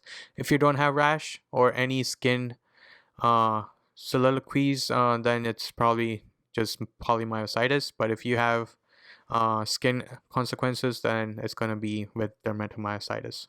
Like heliotrope rash, a violaceous periorbital rash. See this image. Shawl sign, a rash involving the shoulder, upper chest, and back. Guttron papules. Papular rash with scales on the dorsa of the hands over bony prominence. Like that. Biopsy is perivascular inflammatory infiltrates. Treatment here is best initial therapy, NSAIDs for pain, exercise to improve posture and breathing. TNF inhibitors, okay, so NSAIDs for pain, that's what we do, and exercise to improve posture and breathing, that's the best initial therapy. TNF inhibitors, interleukin 17 inhibitors, or sulfasalazine in refractory cases. Polymyositis, wait, that is for ankylosing spondylitis, okay, not for this. So this treatment, NSAIDs for pain, exercise to improve posture and breathing, that's for ankylosing spondylitis. And TNF inhibitors, interleukin inhibitors, and sulfasalazine in refractory cases. So now we are talking about polymyositis and dermatomyositis. Both diseases are progressive immune-mediated myopathies characterized by striated muscle inflammation manifesting as symmetric proximal muscle weakness. Polymyositis presents with muscle weakness. Dermatomyositis is differentiated by cutaneous involvement. They most often affect patients 50 to 70 years of age. The male to female ratio is 1 to 2. Black individuals are affected more often than white individuals. See this table. History and physical examination. See this table. 10% of polymyositis, dermatomyositis cases are associated with interstitial lung disease. Okay. Esophageal involvement presents as dysphagia. Cardiac involvement presents as myocarditis and cardiac conduction deficits. Polymyositis, dermatomyositis can be associated with an underlying malignancy, especially lung, breast, and ovarian carcinoma. Dermatomyositis is associated with increased rate of malignancy compared with polymyositis. Diagnosis here is based on characteristic clinical presentation and laboratory values. Best initial test is increase in serum creatine kinase and anti-Jo1 antibodies. See this table. No, not yet. Most accurate test. Muscle biopsy to differentiate between polymyositis and dermatomyositis. Atypical presentation. So muscle biopsy is the best thing to do there. Most accurate test. Okay, treatment. Best initial treatment is high-dose corticosteroid prednisone with taper after 4 to 6 weeks to decrease the maintenance dose. Azathioprine and or methotrexate used in steroid-resistant or intolerant cases. Key fact here is aldolase, lactate dehydrogenase, and aspartate aminotransferase and alanine aminotransferase are also muscle enzymes in patients with unexplained elevation of AST and ALT not due to alcohol abuse or liver disease, and especially if AST is more than ALT. Creatine kinase should be checked to evaluate for myopathy. Okay, so remember that. Probably important. It says key fact, so treat it as such. Okay, common antibodies and their autoimmune disease association. ANA, SLE, anti-nuclear antibody, right? Anti-CCP, citrulline RA, anti-centromere. This is CREST syndrome. C4C, anti-double-stranded DNA, SLE again. Anti-histone is drug-induced SLE. Anti-Jo1 is polymyositis, dermatomyositis. Anti-Ro1, anti-La is Sjogren's syndrome. Anti-scleroderma 70, anti-topoisomerase is systemic sclerosis. Anti-SM is SLE. Anti-smooth muscle is autoimmune hepatitis, and C-ANCA is vasculitis, especially granulomatous with polyangiitis, formerly known as Wagner's syndrome or Wagner's granulomatosis, right? This is the one where you spell it as Wagner's, and the C was the one where so this is the leg and like that, right? So if you draw a C, it goes through the nose down to the kidney. So this is the one where you have symptoms of the nose, like sore throat or runny nose and shit like that, and then it goes through the lungs, and then from the lungs it goes down to the kidneys, right? So you get all three of those symptoms. P-ANCA is vasculitis and microscopic polyangiitis. Okay. RF, that's rheumatoid factor for rheumatoid arthritis. U1 RNP antibody, mixed connective tissue disease. This is the one that you will forget probably, because that's the one I forget. Not you, but the one I will probably forget. So U1 RNP antibody, mixed connective tissue disease, because it wasn't tested that much during step 1. It wasn't high yield, right? Okay, so we're done with that. Temporomandibular joint disorders. Several factors contribute to development of temporomandibular joint (TMJ) disorders, including joint trauma, for example, bruxism, and history of psychiatric illness like depression or anxiety. History, physical examination, diagnosis. Patients present with unilateral morning headache and with waxing and waning facial pain that worsens with jaw motion. The pain can be accompanied by tinnitus and may radiate to the ear and periorbital region and down to the mandible. On physical examination, muscles of the mastication may be tender. Tooth wear from bruxism can be present, and jaw movement may result in clicking or even locking that limits jaw opening. The diagnosis of TMJ disorder is primarily based on history and physical examination. Treatment here is patient education, self-care measures, avoidance of triggers, and consumption of a soft diet. Pharmacology treatment is that NSAIDs and corticosteroid injections, dental splints if bruxism is suspected. Myofascial pain syndrome. Myofascial pain syndrome shares some clinical features with fibromyalgia. It is characterized as a regional pain disorder having trigger points within fascia and muscles. For history and physical examination is going to be patients complain of a deep aching pain, often accompanied by a burning sensation and restricted active motion in the affected areas. Physical examination reveals indurated regions known as trigger points. Palpating a trigger point reproduces pain in another location known as the target zone. Myofascial pain syndrome differs from fibromyalgia, as the latter does not have indurated trigger points, and the trigger tender points are located within tissue other than muscles. Treatment here is multidisciplinary: patient education, sleep hygiene, low impact exercise, Physical therapy, non-narcotic pain medications, antidepressants, gabapentin, and muscle relaxants. We're on to systemic sclerosis, also called scleroderma, Crest syndrome, calcinosis, Raynaud, esophageal dysmotility, sclerodactyly, and telangiectasia. Also called scleroderma, characterized by chronic inflammation leading to for progressive tissue fibrosis through excessive deposition of type 1 and 3 collagen. Commonly manifests as Crest syndrome, limited form, 80% of the cases, but can also occur in diffuse form, that is 20% of the cases, involving the skin and multiple organ systems. Risk factors include female sex and age between 35 and 50 years old. History and physical examination that may reveal symmetric thickening of the skin of the face and or distal extremities. Limited cutaneous, so limited ones, the 80% one, you 80% of the times this is what you're going to see. You're going to see head, neck, distal, upper extremity involvement, earliest area of the involvement. If it's diffuse cutaneous, then you're going to start seeing it in torso, abdomen, proximal, upper extremity, and shoulders. What are you going to see? You're going to see symmetric skin thickening of the skin of the face and or distal extremities. Crest syndrome here is associated with limited cutaneous type.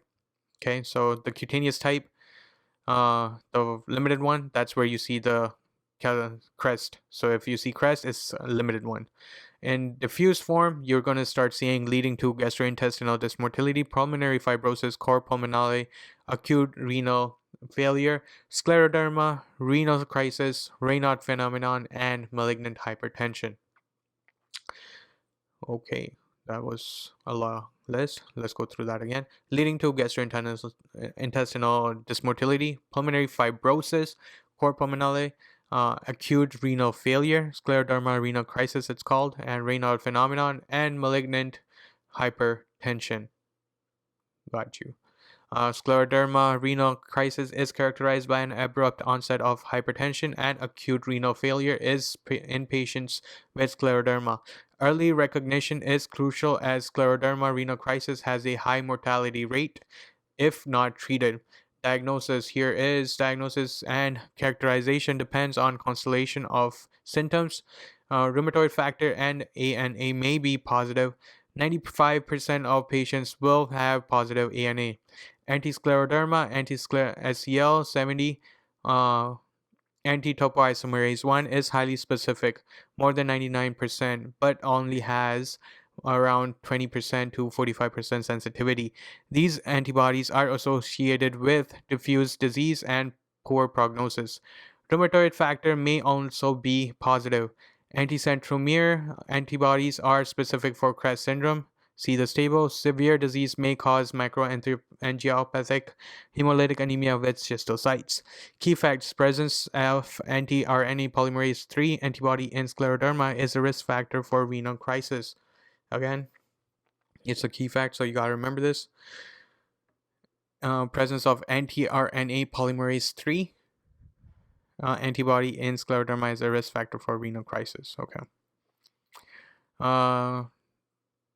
Treatment here is severe disease may cause microangiopathic hemolytic anemia with schistocytes. Treatment here is organ-based treatment that includes frequent monitoring for progressive damage and symptomatic support where necessary. Corticosteroids for acute flares, but they increase the patient's risk for renal crisis. Methotrexate for limited scleroderma. Calcium channel blockers, dihydropyridine, such as amlodipine for Raynaud's phenomenon, and angiotensin converting enzyme or ACE inhibitor for treating renal crisis. Complications are mortality is most commonly caused by complication of interstitial lung disease or pulmonary fibrosis, pulmonary hypertension, and resulting renal or cardiac diseases. SLE. The mnemonic for SLE: dopamine rash, discord rash, oral rash, photosensitivity, arthritis, non-deforming, and malar rash. This is the malar rash they're talking about. Immunologic criteria: anti-double-stranded DNA, anti-Smith protein, and anti-phospholipid. Neurologic symptoms: lupus, cerebritis, seizures, elevated ESR, renal disease, ANA positive, Cirrhosis, pleural or pericardial effusion, hematologic abnormalities. You probably know this without the mnemonic anyways, so don't waste your time memorizing it. Just if you see it, you will know it. Right. Anti-Smith protein, so remember that one. Antiphospholipid, anti-double-stranded DNA, and the other ones will just fall into place. SLE, a chronic multisystem autoimmune disorder related to antibody-mediated cellular attack and deposition of antigen-antibody complexes in any organ system, resulting in variable clinical manifestations and presentations. Black women are at highest risk. SLE usually affects women of childbearing age. Okay, so Black women are at highest risk, and SLE usually affects women of childbearing age. Okay. Disorder of antibody-mediated cellular attack and deposition of antigen-antibody complex in any organ system, resulting in variable clinical manifestations and presentations. History and physical examination presents with non-specific symptoms such as fever, anorexia, weight loss, and symmetric joint pain. Clinical heterogeneity and non-specific symptoms present a diagnostic difficulty in many patients, making SLE a diagnosis of exclusion. Diagnosis: the mnemonic dopamine rash summarizes the criteria of diagnosis SLE and adaptation of the American College of Rheumatology criteria. Per patients must have four of the criteria to consider a diagnosis of SLE: 96% sensitive and specific. A positive ANA is highly sensitive, present in 95 to 99% of the cases. If positive ANA, the physician should test for other antibodies, mainly anti-double-stranded DNA and anti-Smith. Both are highly specific, but not as sensitive. Okay, SLE rash, the male rash of the SLE is red to purple with a continuous black extending across the bridge of the nose and to both the cheeks. It typically spares the nasolabial folds. If it doesn't spare the nasolabial folds, it's the other one. I forget right now. We talked about it in the notes for dermat notes. There's a photo there. So if you know it, put it down in the comment. Drug-induced SLE, positive antihistone antibodies are seen in 100% of cases but are non-specific. Common medications include hydralazine, procainamide, and isoniazid. Okay. Neonatal SLE, it is associated with positive anti-Rho antibodies transmitted from mother to neonate. The presence of anti-Rho antibodies may cause heart block.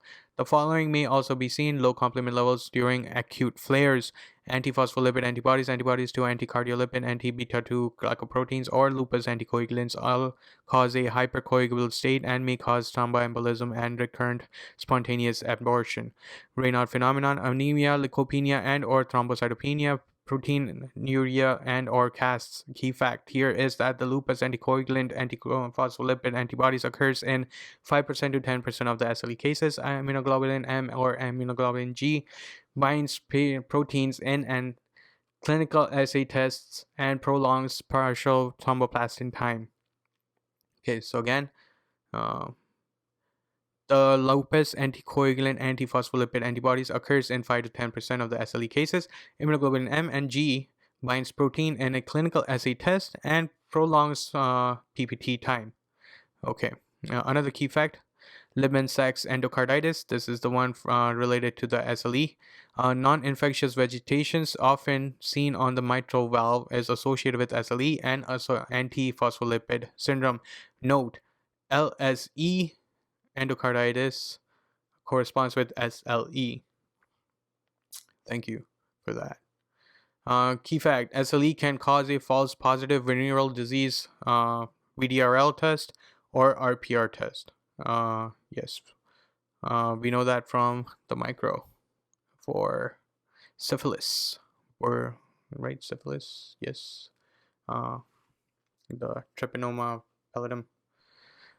One key fact: SLE and RA both affect the MCP and PIP joint. The difference is that in SLE, the joint disease is non-deforming and non-erosive, a pattern called Jacquard arthropathy.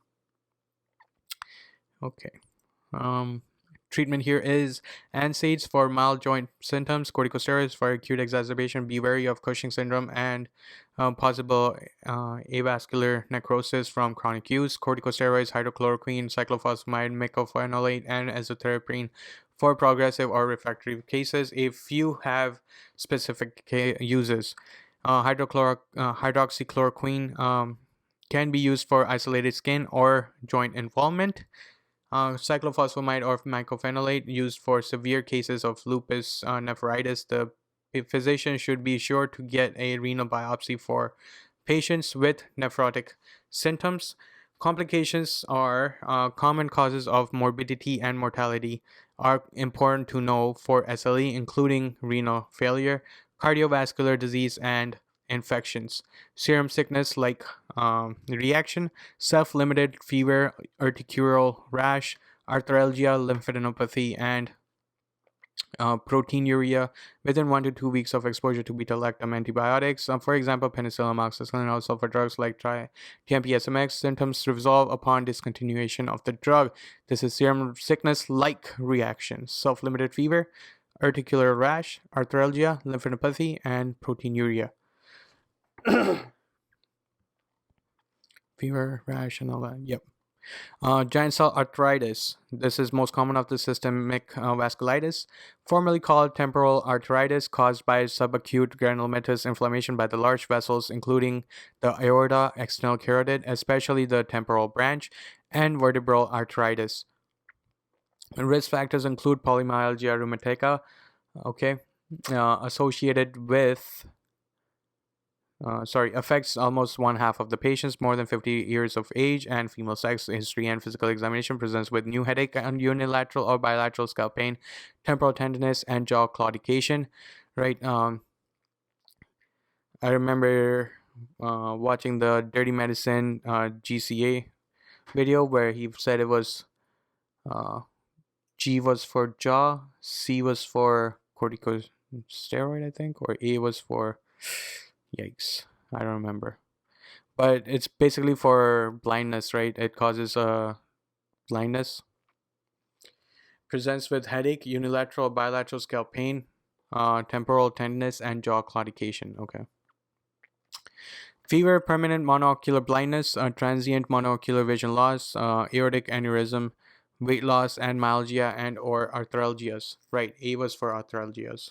So arthralgia, C was for jaw claudication, I guess. G was for jaw. Let's just pretend like I got that right. Especially of the shoulders and hips also seen. Diagnosis here is best initial test is ESR, more than 50 mm per hour, influenced by age. Most accurate test here is temporal artery biopsy. The physician should look for thrombosis, necrosis of the media, and the presence of lymphocytes, plasma cells, and giant cells. Cool.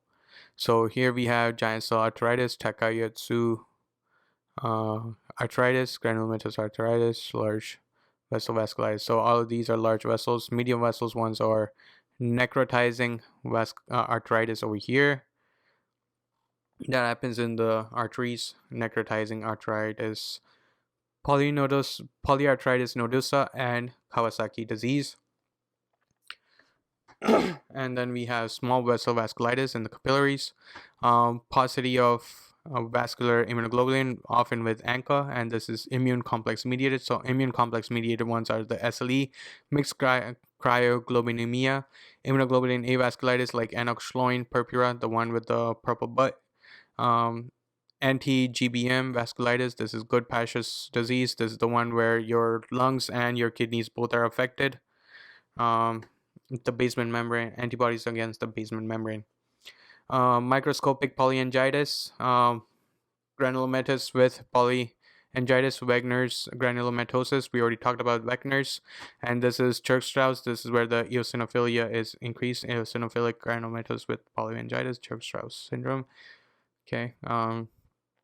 the names were changed to these instead of Wagner's and Church-Strauss because these doctors or researchers or scientists, whatever you want to call them, they were part of, the Nazi regime, and they did a lot of bad stuff. And now that they're not part of those stuff, they want to change these names to the community.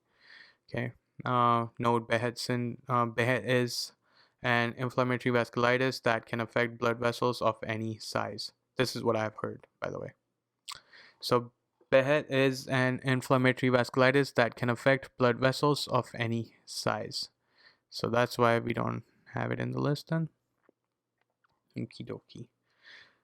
So we're talking about giant cell arthritis. Treatment here is high dose prednisone immediately to prevent ocular involvement or involvement of the remaining eye after onset of monocular blindness. If suspected as contribution to the vision loss, give pulse dose steroids.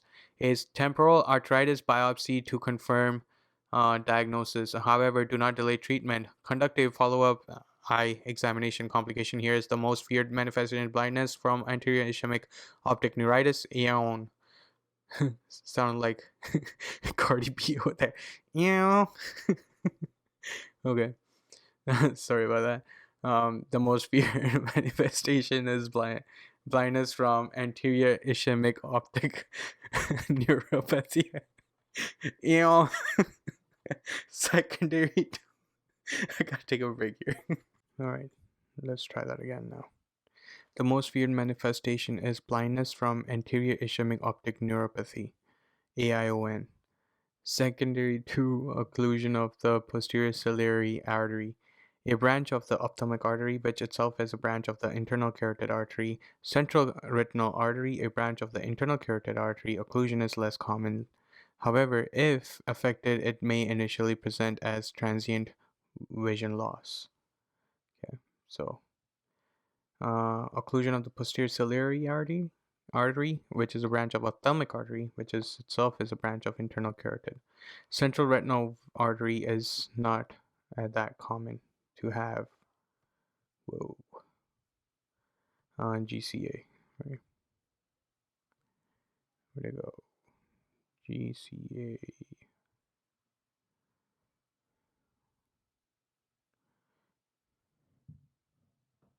Yeah. Okay. Okay. Question. A 55-year-old woman presents to the clinic with a chief complaint of blindness. She states that she experienced a temporary loss of vision in her left eye.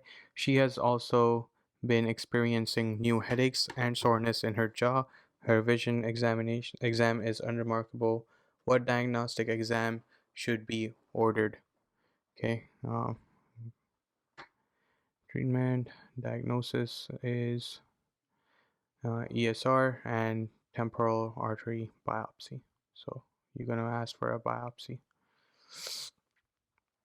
Monocular MRS fugus is associated with giant cell arthritis. What this means is transient vision loss, right? And may progress to complete vision loss. A temporal artery biopsy should be obtained. Okay. Takayatsu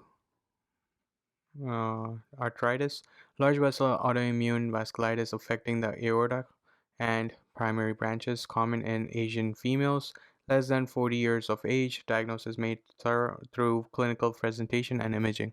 Classic symptoms include aortic claudication,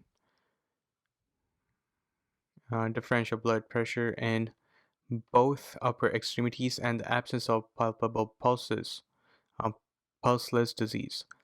Okay, it's differential blood pressure in both upper extremities and the absence of palpable pulses. Okay. ESR and CRP are often highly elevated. Imaging, MRA or magnetic resonance angiography or a computed CT scan or angiography will show narrowing of aorta or its primary branches. Treatment calls for oral high-dose steroids. Okay. Fibromyalgia versus polymyalgia rheumatica. Okay. So for fibromyalgia, age and sex is females 30 to 50 years of age. Location is various. ESR normal, CK normal, muscle biopsy is normal.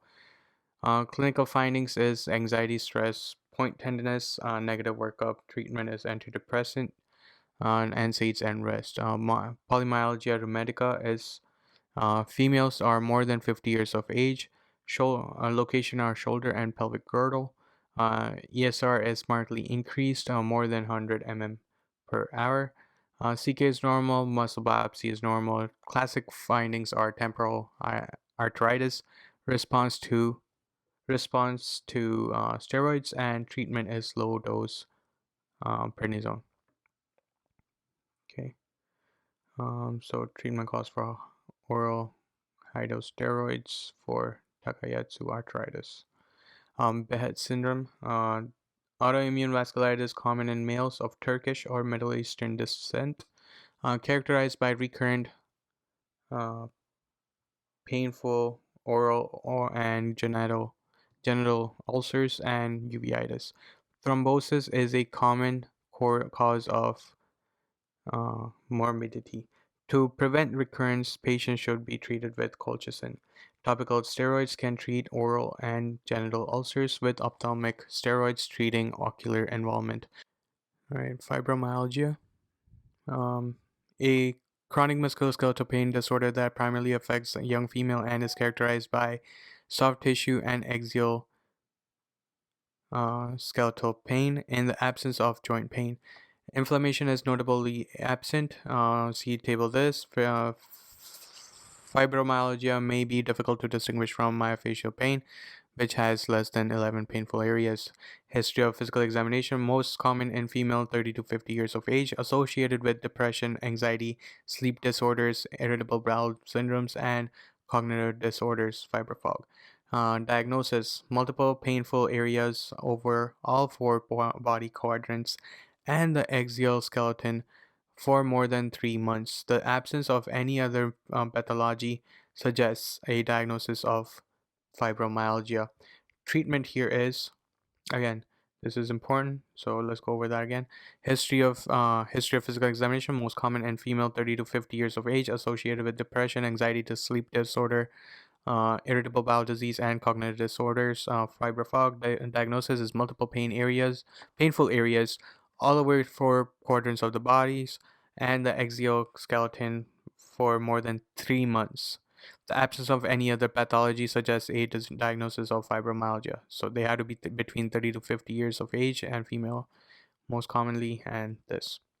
Treatment. Initial non-pharmacologic approach, including multidisciplinary patient education regarding disease process, good sleep hygiene, low impact exercise with psychotherapy and physical therapy, stretching, heat, hydrotherapy. Next step is pharmacologic options, including antidepressants, tricyclic antidepressants, and serotonin, non-epinephrine reuptake inhibitor, gabapentin, pregabalin, or muscle relaxants. Avoidance of narcotics. Um, Polymyalgia rheumatica, an inflammatory rheumatic condition uh, characterized by aching and stiffness in the shoulders, hips, and neck, associated with temporal arthritis. Risk factors include female sex and more than 50 years of age. History and physical examination here is patient presents with pain and stiffness of the shoulder and pelvic girdle musculature with difficulty getting out of chair or lifting arms above the head. Other symptoms include fever, malaise, and weight loss. Weakness is generally not appreciated on examination. Diagnosis and elevated ESR and or CRP, normal creatine kinase. Treatment is low dose prednisone, 10 to 20 mmg per day. Upper extremity. Adhesive capsulitis. Adhesive capsulitis, frozen shoulder, is a pathology of the glenohumeral joint in which the shoulder loses its normal range of motion. This condition can be either idiopathic or results from several predisposing conditions such as shoulder injury, for example, rotator cuff tear, humeral fracture, or surgery. Subacromial bursitis, diabetes mellitus, hypothyroidism, Dupuytren contracture, or paralytic stroke. History, physical examination. Adhesive capsulitis presents in middle-aged and other individuals. Patients complain of gradual onset of poorly localized nagging shoulder pain that is worse at night. The patient is accompanied by a significant reduction in both active and passive shoulder range of movement. Patients may particularly complain of their inability to reach the overhead or difficulty in back scratching or putting on a coat. Diagnosis here is clinical diagnosis based on demonstration of both active and passive shoulder mobility, reduction in multiple planes. Imaging is not typically required unless to rule out another shoulder pathology. Treatment here is most cases are managed with a range of motion, exercise, and physical therapy. Case having limited success with range of motion exercise may be treated with corticosteroid injections as well as arthroscopic distension and surgical release and NSAIDs. Okay. Physical examination maneuver for shoulder pathology, disease test and description. Impingement near test. This is positive if pain upon passively raising an internally rotated arm, thumb pointing towards the floor. Okay. Arm should be halfway between forward elevation and abduction while being raised. And then there's Hawking test. Okay, so you do that. Got it. And Hawking, I was just trying it. You tried to. Hawkins, positive if pain upon internally rotating an arm that is 90 degrees flexed at the shoulder and elbow. Rotator cuff tear, drop arm. Positive if patient drops their arm due to pain or weakness while slowly lowering it from 90 degrees of abduction. Okay.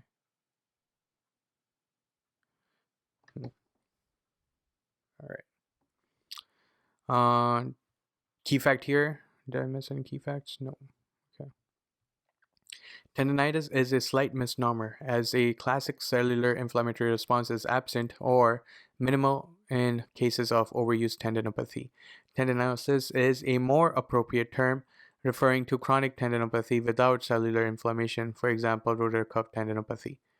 Okay, thank you for that. Key fact here is rotator cuff tears can be acute or chronic. Chronic tears causes gradual pain and typically are seen in older adults. Impingement syndrome involves pain caused by compression of soft tissue structures, and it may have a more insidious onset. Cool. Rotator cuff injuries. Rotator cuff pathology is a common cause of pain in older adults, and it typically relates to impingement, glenohumeral, what was the way? Osteo. It's actually 3:14 in the morning here, so I'm just losing my senses now. Soon I'm gonna start forgetting what it was. Osteoarthritis. Why does it feel weird when I say it? Osteosarcoma.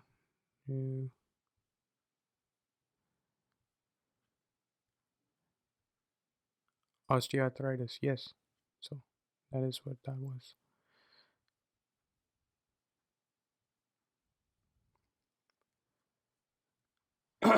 Sorry.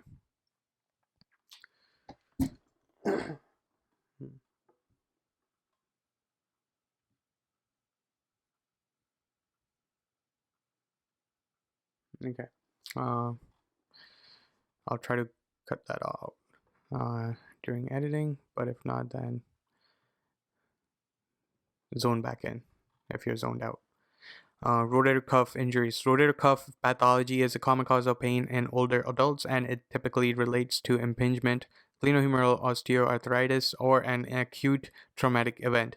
The supraspinatus is most commonly torn, but the subscapularis, infrascapularis, or teres minor may also be involved. Sits. That's how we did it in step 1 FA.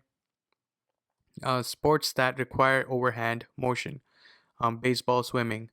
Empty chem test is what you did for that. May cause tears in young adults. Impingement or tendinopathy may precede a full rotator cuff tears. History and physical examination. Impingement, normal rotation of motion, but painful abduction and external rotation. Nearsign and Hawkins test for impingement may be positive. Tears, painful and weak abduction and external rotation. Um, so if you have tears, again, weak abduction and external rotation, same thing. Over here and here. Here it's painful, here it's painful and weak. Okay. Drop arm signs may be positive if supraspinatus is torn. Risk factors include trauma, dislocation, and an age of more than 40 years. Key fact here is rotator cuff tears can be acute or chronic.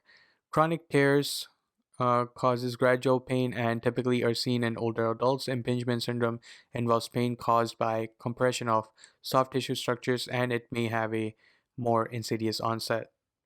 Diagnosis. Wait, no. Yes. Diagnosis. Impingement. X-ray. Um, Tears. If suspicion high, for example, preceding trauma, weakness, and positive arm drop, then MRI best next step. Right. If it's impingement, X-ray. Again, impingement will have normal range of motion, but painful abduction and external rotation. Here, you have painful only. And I guess normal rotation. They didn't mention that. Sorry. Treatment. Many patients improve with conservative management, for example, physical therapy. The physician may consider repair if patient is refractory or fails physical examination. Compartment syndrome. Increased pressure within a confined space that compromises the nerve, muscle, and soft tissue perfusion. Occurs most commonly in the anterior compartment of the lower leg and in forearm, secondary to trauma to the affected limb, fracture, or muscle injury. Compartment syndrome can also occur due to non-traumatic causes such as thrombosis leading to ischemia, perfusion injury, or prolonged limb compression. For example, in a patient who overuses alcohol or drugs. History and physical examination. Symptoms develop acutely over several hours. Patient presents with pain out of proportion. Oop. To physical findings.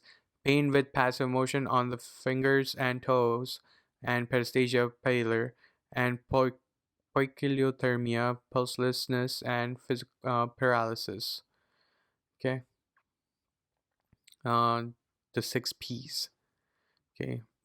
Pain out of proportion and all of these things.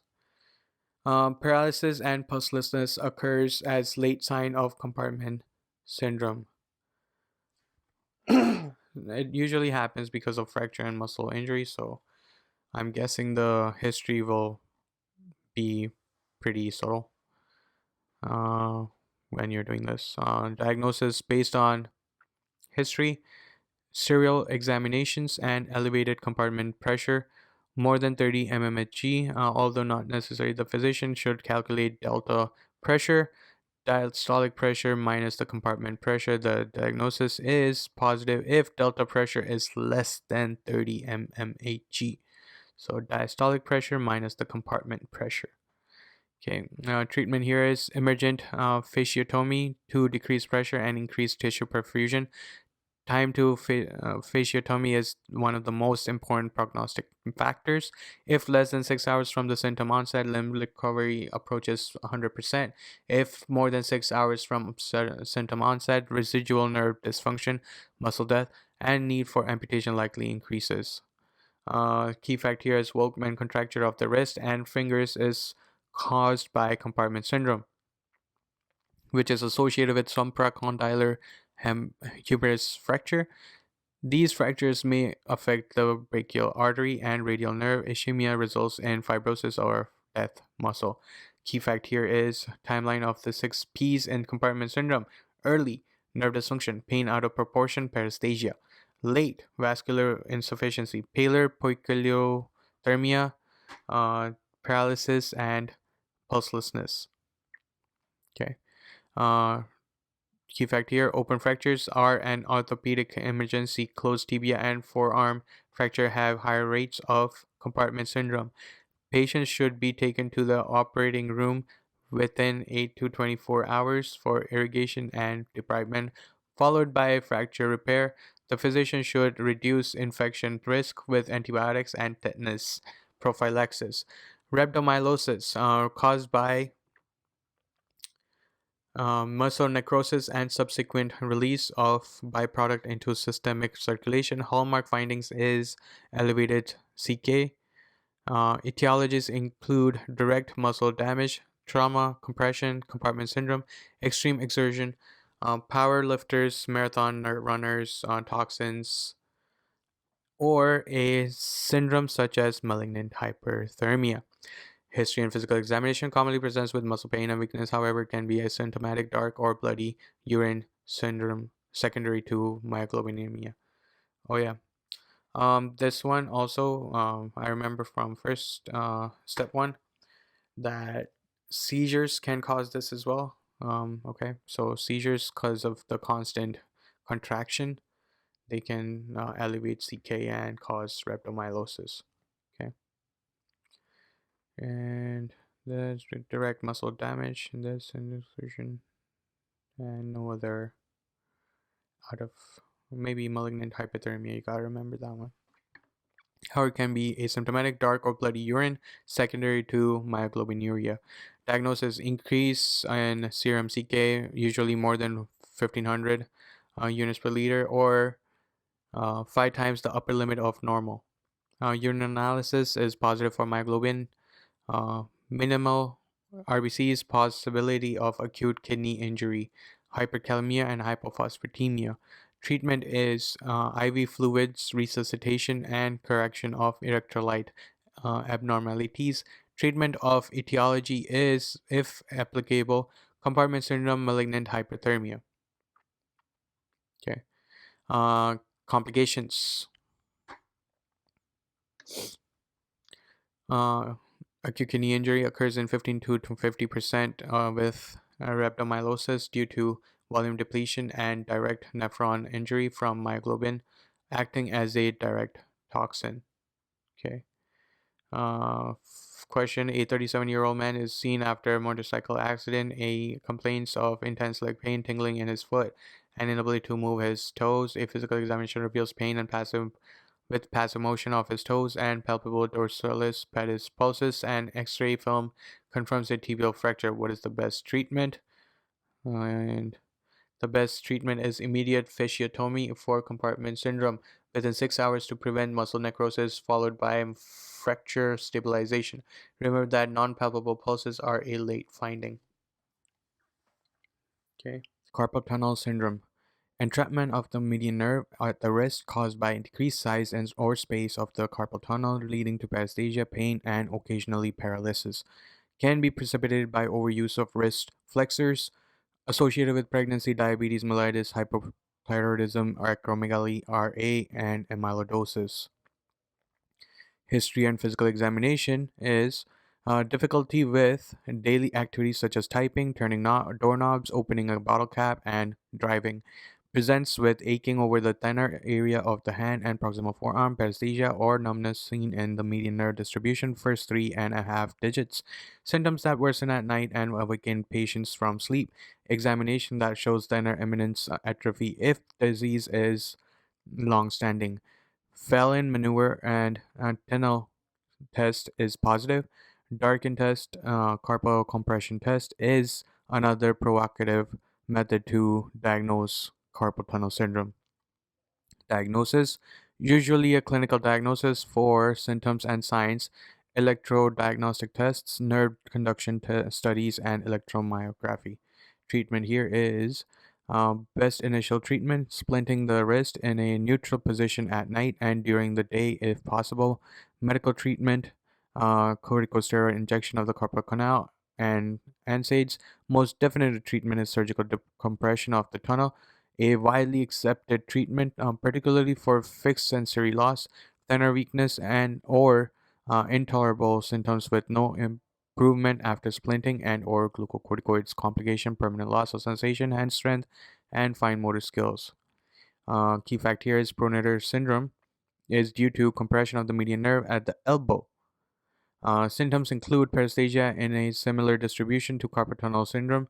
Patients also have fewer night symptoms and may have a positive tunnel sign at the proximal forearm, anterior forearm. One risk factor here is atrophic forearm muscles.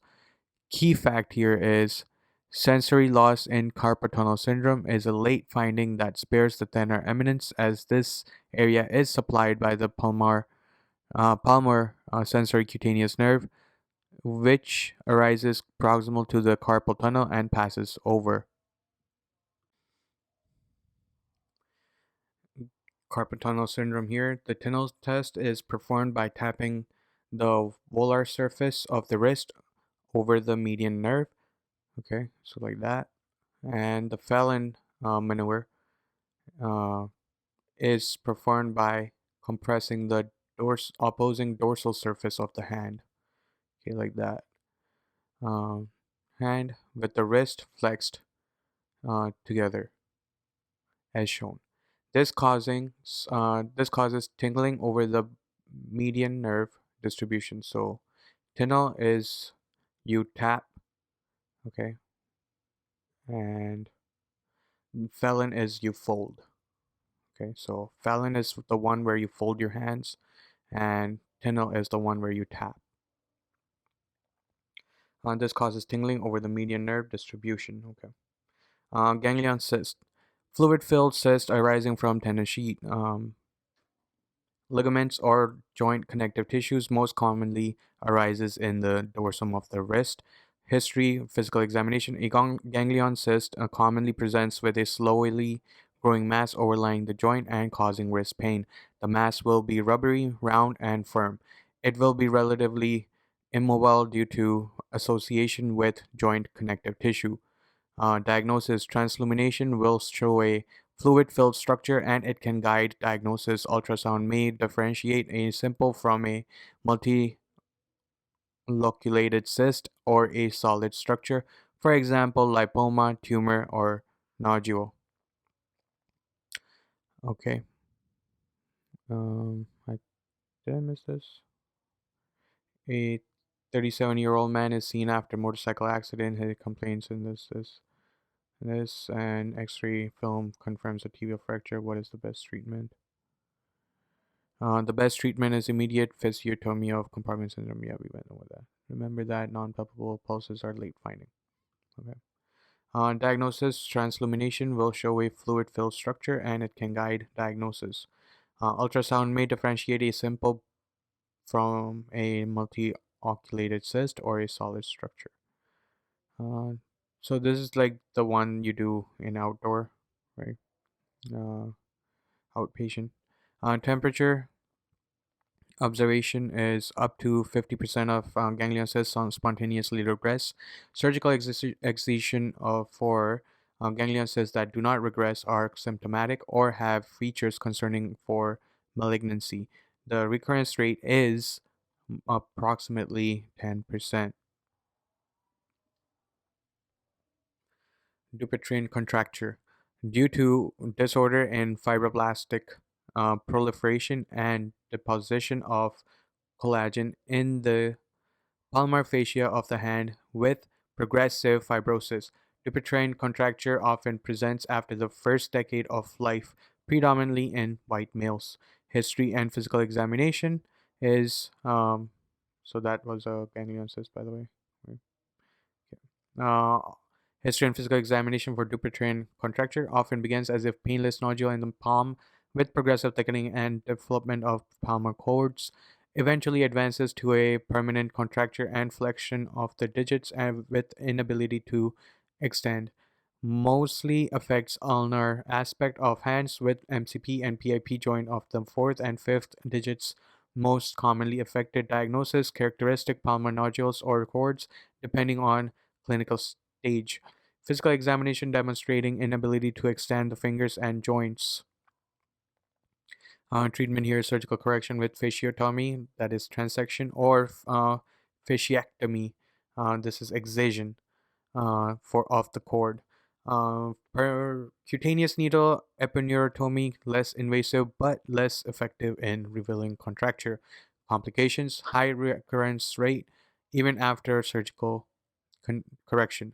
Avascular necrosis, AVN, also known as osteonecrosis or ischemic necrosis, is caused by disruption of proximal blood supply, leading to death of bone. Two commonly tested concepts are AVN of the scaphoid bone after a fall onto an outstretched hand, push, and AVN of the femoral head, associated with a variety of conditions. Again, it is disruption of proximal blood supply leading to death of bone. Two commonly tested concepts are AVN of the scaphoid bone after a fall onto push, and AVN of the femoral head, associated with variety of conditions. History of physical examination, scaphoid necrosis, pain at the anatomic snuff box after a push, femoral head necrosis, dull and sharp pain in the affected hip. Children, idiopathic AVN, leg calvopathies disease, or slipped capital femoral epiphysis. Sickle cell disease, prolonged glucocorticoid or bisphosphonate use, femoral fracture. Diagnosis here is X-ray of the affected wrist or hip. MRI is gold standard for those with negative X-ray and high suspicion for AVN. In scaphoid fractures, X-ray possibly negative for 6 weeks after a fall. It is important to get delayed follow-up imaging to rule out necrosis or displacement. Treatment here is scaphoid AVN, wrist splints after fall, surgical referral for displaced fractures or those with a neurovascular compromise, femoral head AVN, total hip replacement. Water break.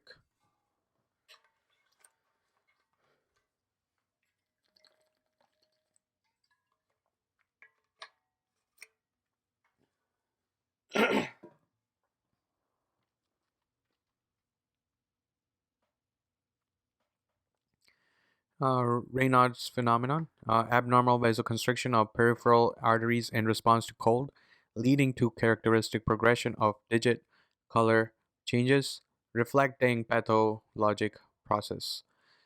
Ischemia, vasospasm of artery causing occlusion and pallor, leads to pale white digits. Cyanosis, dilation of capillaries and filling of deoxygenated blood leads to blue digits. And rubor is uh, resolution of arterial vasospasm and reperfusion leads to red digits. May be primary or associated with other autoimmune conditions. Test for ANA and RF to lead to diagnosis. First line treatment is general avoidance of trigger. Uh, Pharmacologic treatment calls for calcium channel blockers, amlodipine or nifedipine, for example. Q factor is Raynaud phenomenon may be triggered by cold temperature and stress. Keeping the body's core warm is essential. It can be treated with calcium channel blockers such as nifedipine and amlodipine. Hand infections and bite wounds. Acute hand infections and bites should be promptly evaluated and treated. Both animals and human bites should be empirically treated. A fight bite is a laceration from striking another's mouth and should be carefully examined due to high mouth colonization and possibility for progression to a septic joint. Surgical debridement should be done by an orthopedic or hand specialist. History and physical examination presents with hand pain and erythema, often with loss of range of motion due to edema. Alarm signs, crepitus, indicating possible necrotizing infection, and skin discoloration, indicating necrosis or ischemia. Diagnosis. Lab studies leukocytosis may assess severity of infection and help monitor progression. Cultures of wounds can help guide antibiotic treatment. Imaging plain radiograph should be first line to evaluate bone for possible fracture or osteomyelitis, foreign bodies, affected joints, or subcutaneous gas. Treatment. Broad spectrum antibiotics should be first line until culture can guide therapy. Treatment should be based on source of bite, dog and cats. Pastorella, Staphylococcus, Streptococcus, human like are Echinella, group A Streptococcus. Necrotizing infections and severe infections require surgical debridement and source control to prevent permanent compromise. Septic arthritis requires joint aspiration and urgent surgical debridement. Complications here are progression of infection can require emergent surgical intervention, and without proper treatment can lead to loss of digits, limb, or permanent disfigurement and disability. Lower extremity, osteochondritis dissecans. Osteochondritis dissecans, OCD, often presents in adolescent children in which a part of the subchondral bone detaches from the underlying bone. See figure this. OCD has a propensity to affect boys. It results from repeated trauma in highly active children. The most common joint involved include the knee, elbow, and ankle, often with a history of ankle inversion. History here is uh, patient complains of dull, poorly localized joint pain that worsens with activity, accompanying swelling, stiffness, crepitus, and tenderness may be present. In advanced stages of the disease, patients can have an antilegic gait. This is patients rotate the affected limb laterally to reduce pain from weight bearing and complain of a catching and locking sensation. Diagnosis here is based on visualization of subchondral bone fragment on um, plain radiograph. In case of high suspicion and normal radiograph, an MRI can be obtained. Treatment here is rest, physical therapy, and surgery in severe disease. Osteochondritis dissecans. This is subchondral bone detaches from the underlying bone.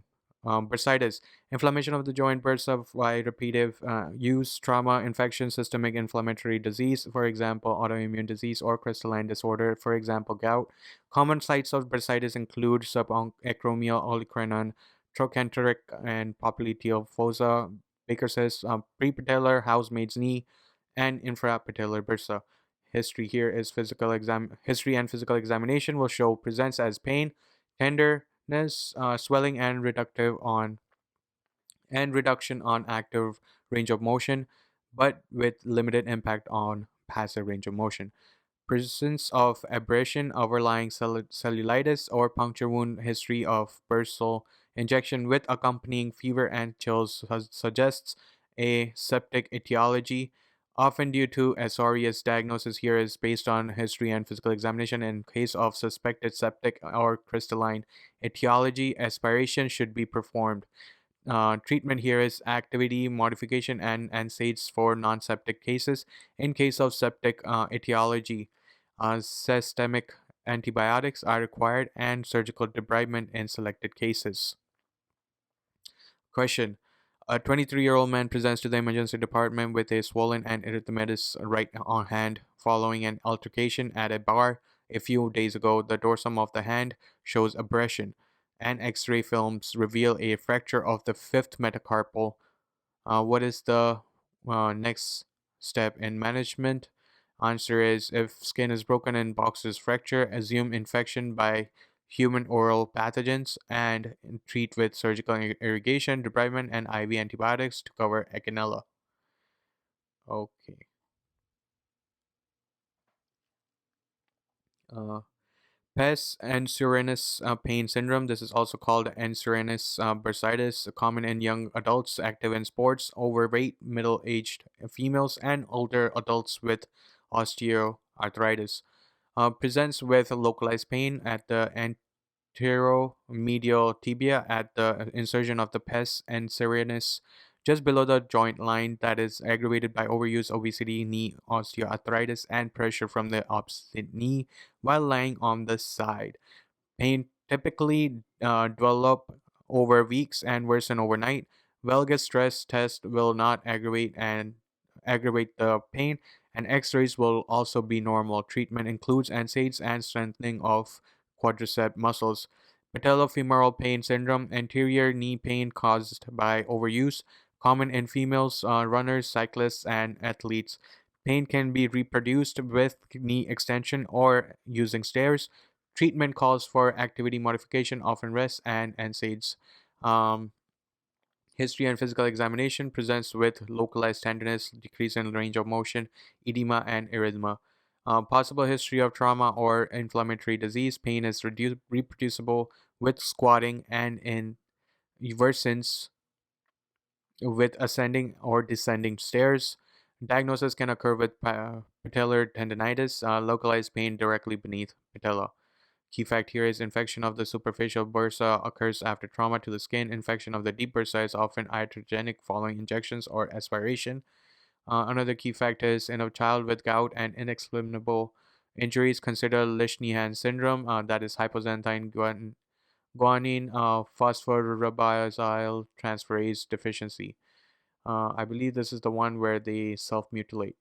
Uh, that was one of the symptoms. That was one of the symptoms there.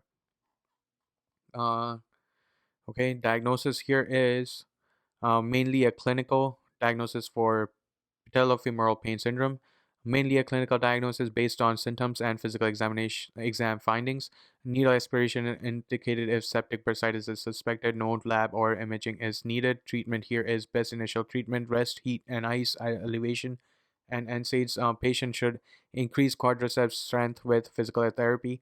An intrabursal corticosteroid injection can be considered, but it is contraindicated if septic bursitis is suspected.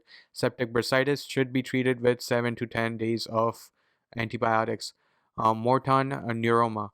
Neuropathic degeneration of nerves, most commonly between the third and the fourth toe, that causes numbness, pain, and paresthesia, often associated with a clicking sensation with when palpating this joint space. Morton neuroma occurs in runners, and symptoms worsen when metatarsals are squeezed together. For example, from wearing high heel shoes or walking on hard surfaces. Treatment requires padded shoe inserts to decrease pressure on metatarsal heads or surgical removal. Gout. Key gout crystal appears yellow when parallel to the condenser. Gout. Recurrent attack of acute monoarticular arthritis resulting from intra-articular deposition of monosodium urate crystals caused by a disorder of urate metabolism, either increased production or decreased excretion. Um, Risk factors include male sex, obesity, postmenopausal status in women, and benign binge drinking. History and physical examination presents with sudden onset of excruciating joint pain. Gout is associated with erythema, warmth, swelling, and decreased range of motion. Fever and mild leukocytosis can be present. Okay. Gout versus pseudogout. Disorder here is okay. So disorder history: joints affected, crystal shape, and crystal bifringens. For gout, it's male sex, binge drinking, recent surgery, hyperuricemia, joints affected are first big toe, podagra, and other joints. Crystal shapes are needle shaped, and crystal bifringens. This is a topaceous gout. Note the slowly enlarging nodules of the right second toe in a 55-year-old male man who is hypertensive, takes hydrochlorothiazide, and overuses alcohol. Pseudogout, also called calcium pyrophosphate deposition disease (CPPD). History is hemochromatosis or hyperparathyroidism. Joints affected are wrist and knee, and rhomboid are the shapes you will see, and it is positive crystal bifringens. Okay. History and physical examination for gout. Continuing is 80% of the cases are monoarticular.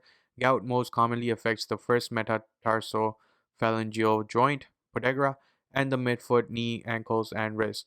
The hips and shoulders are generally spared.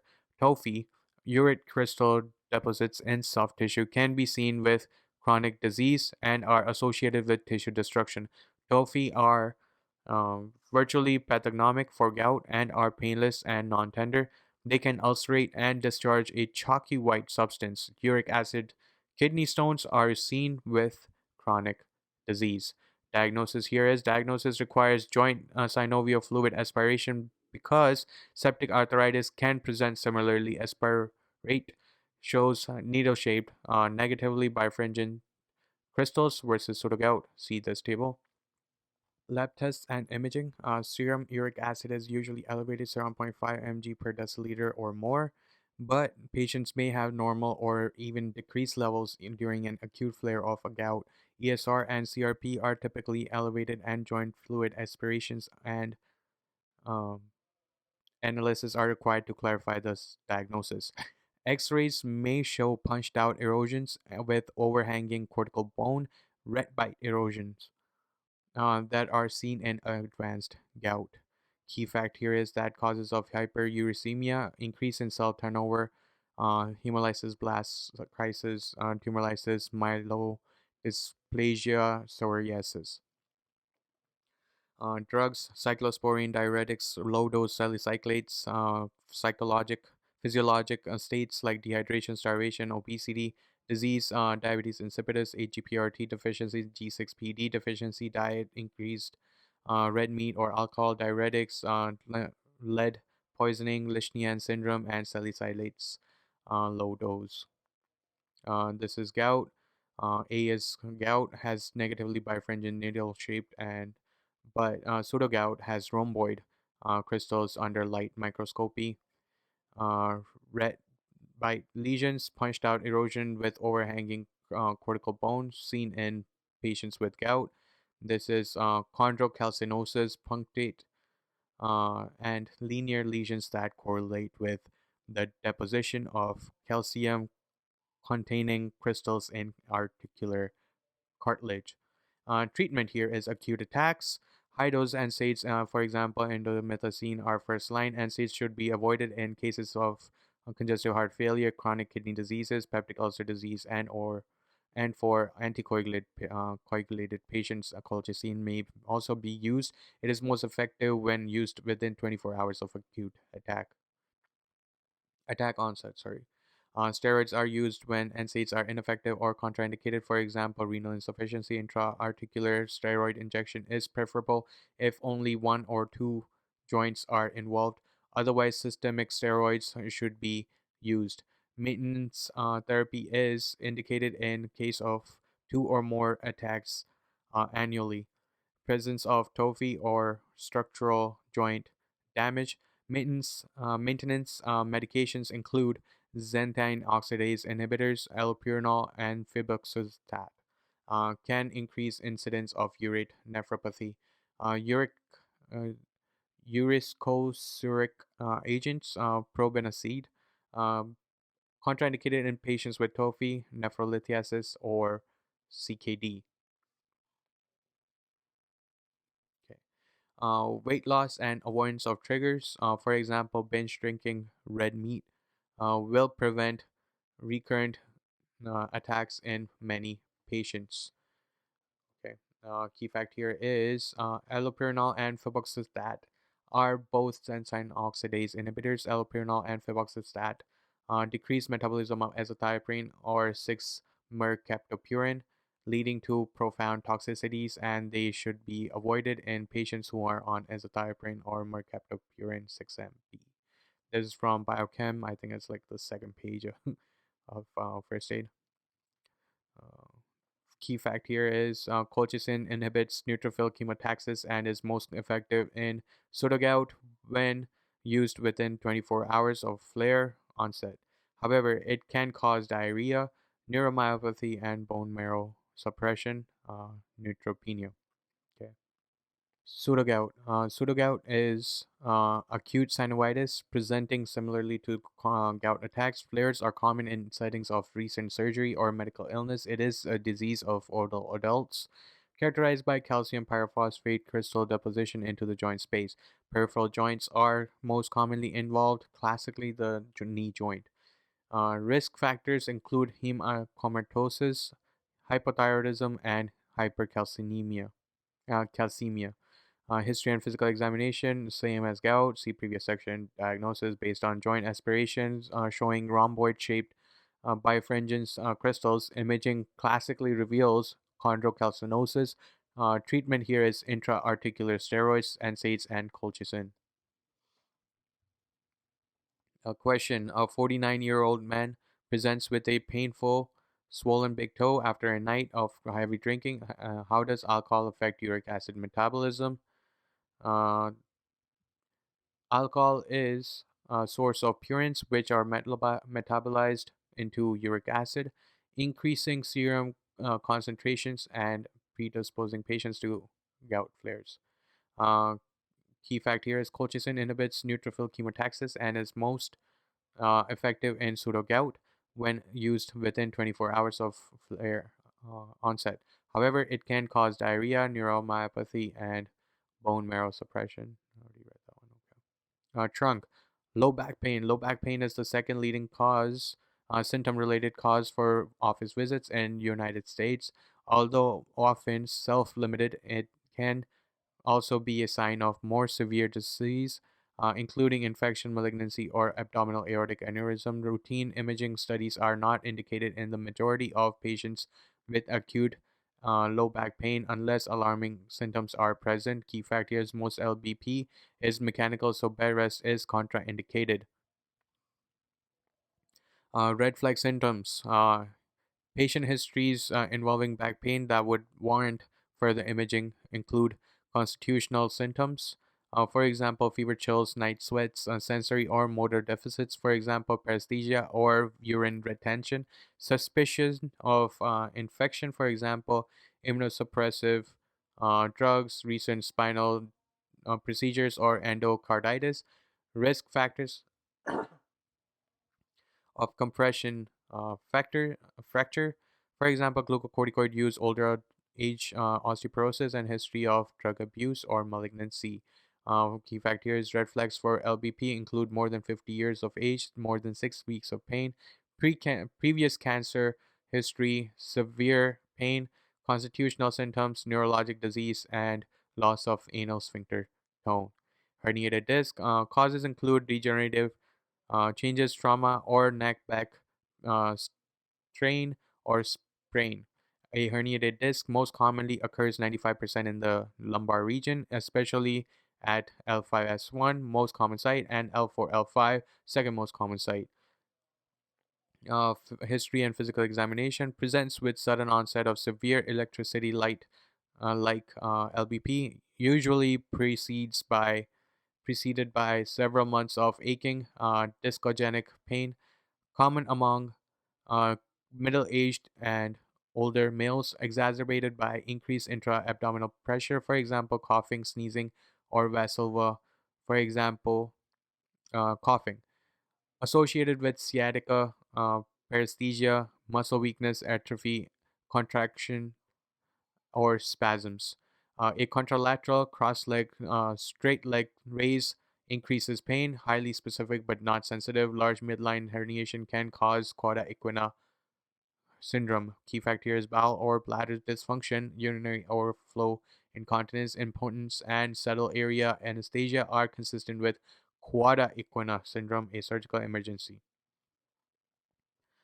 Okay. Diagnosis.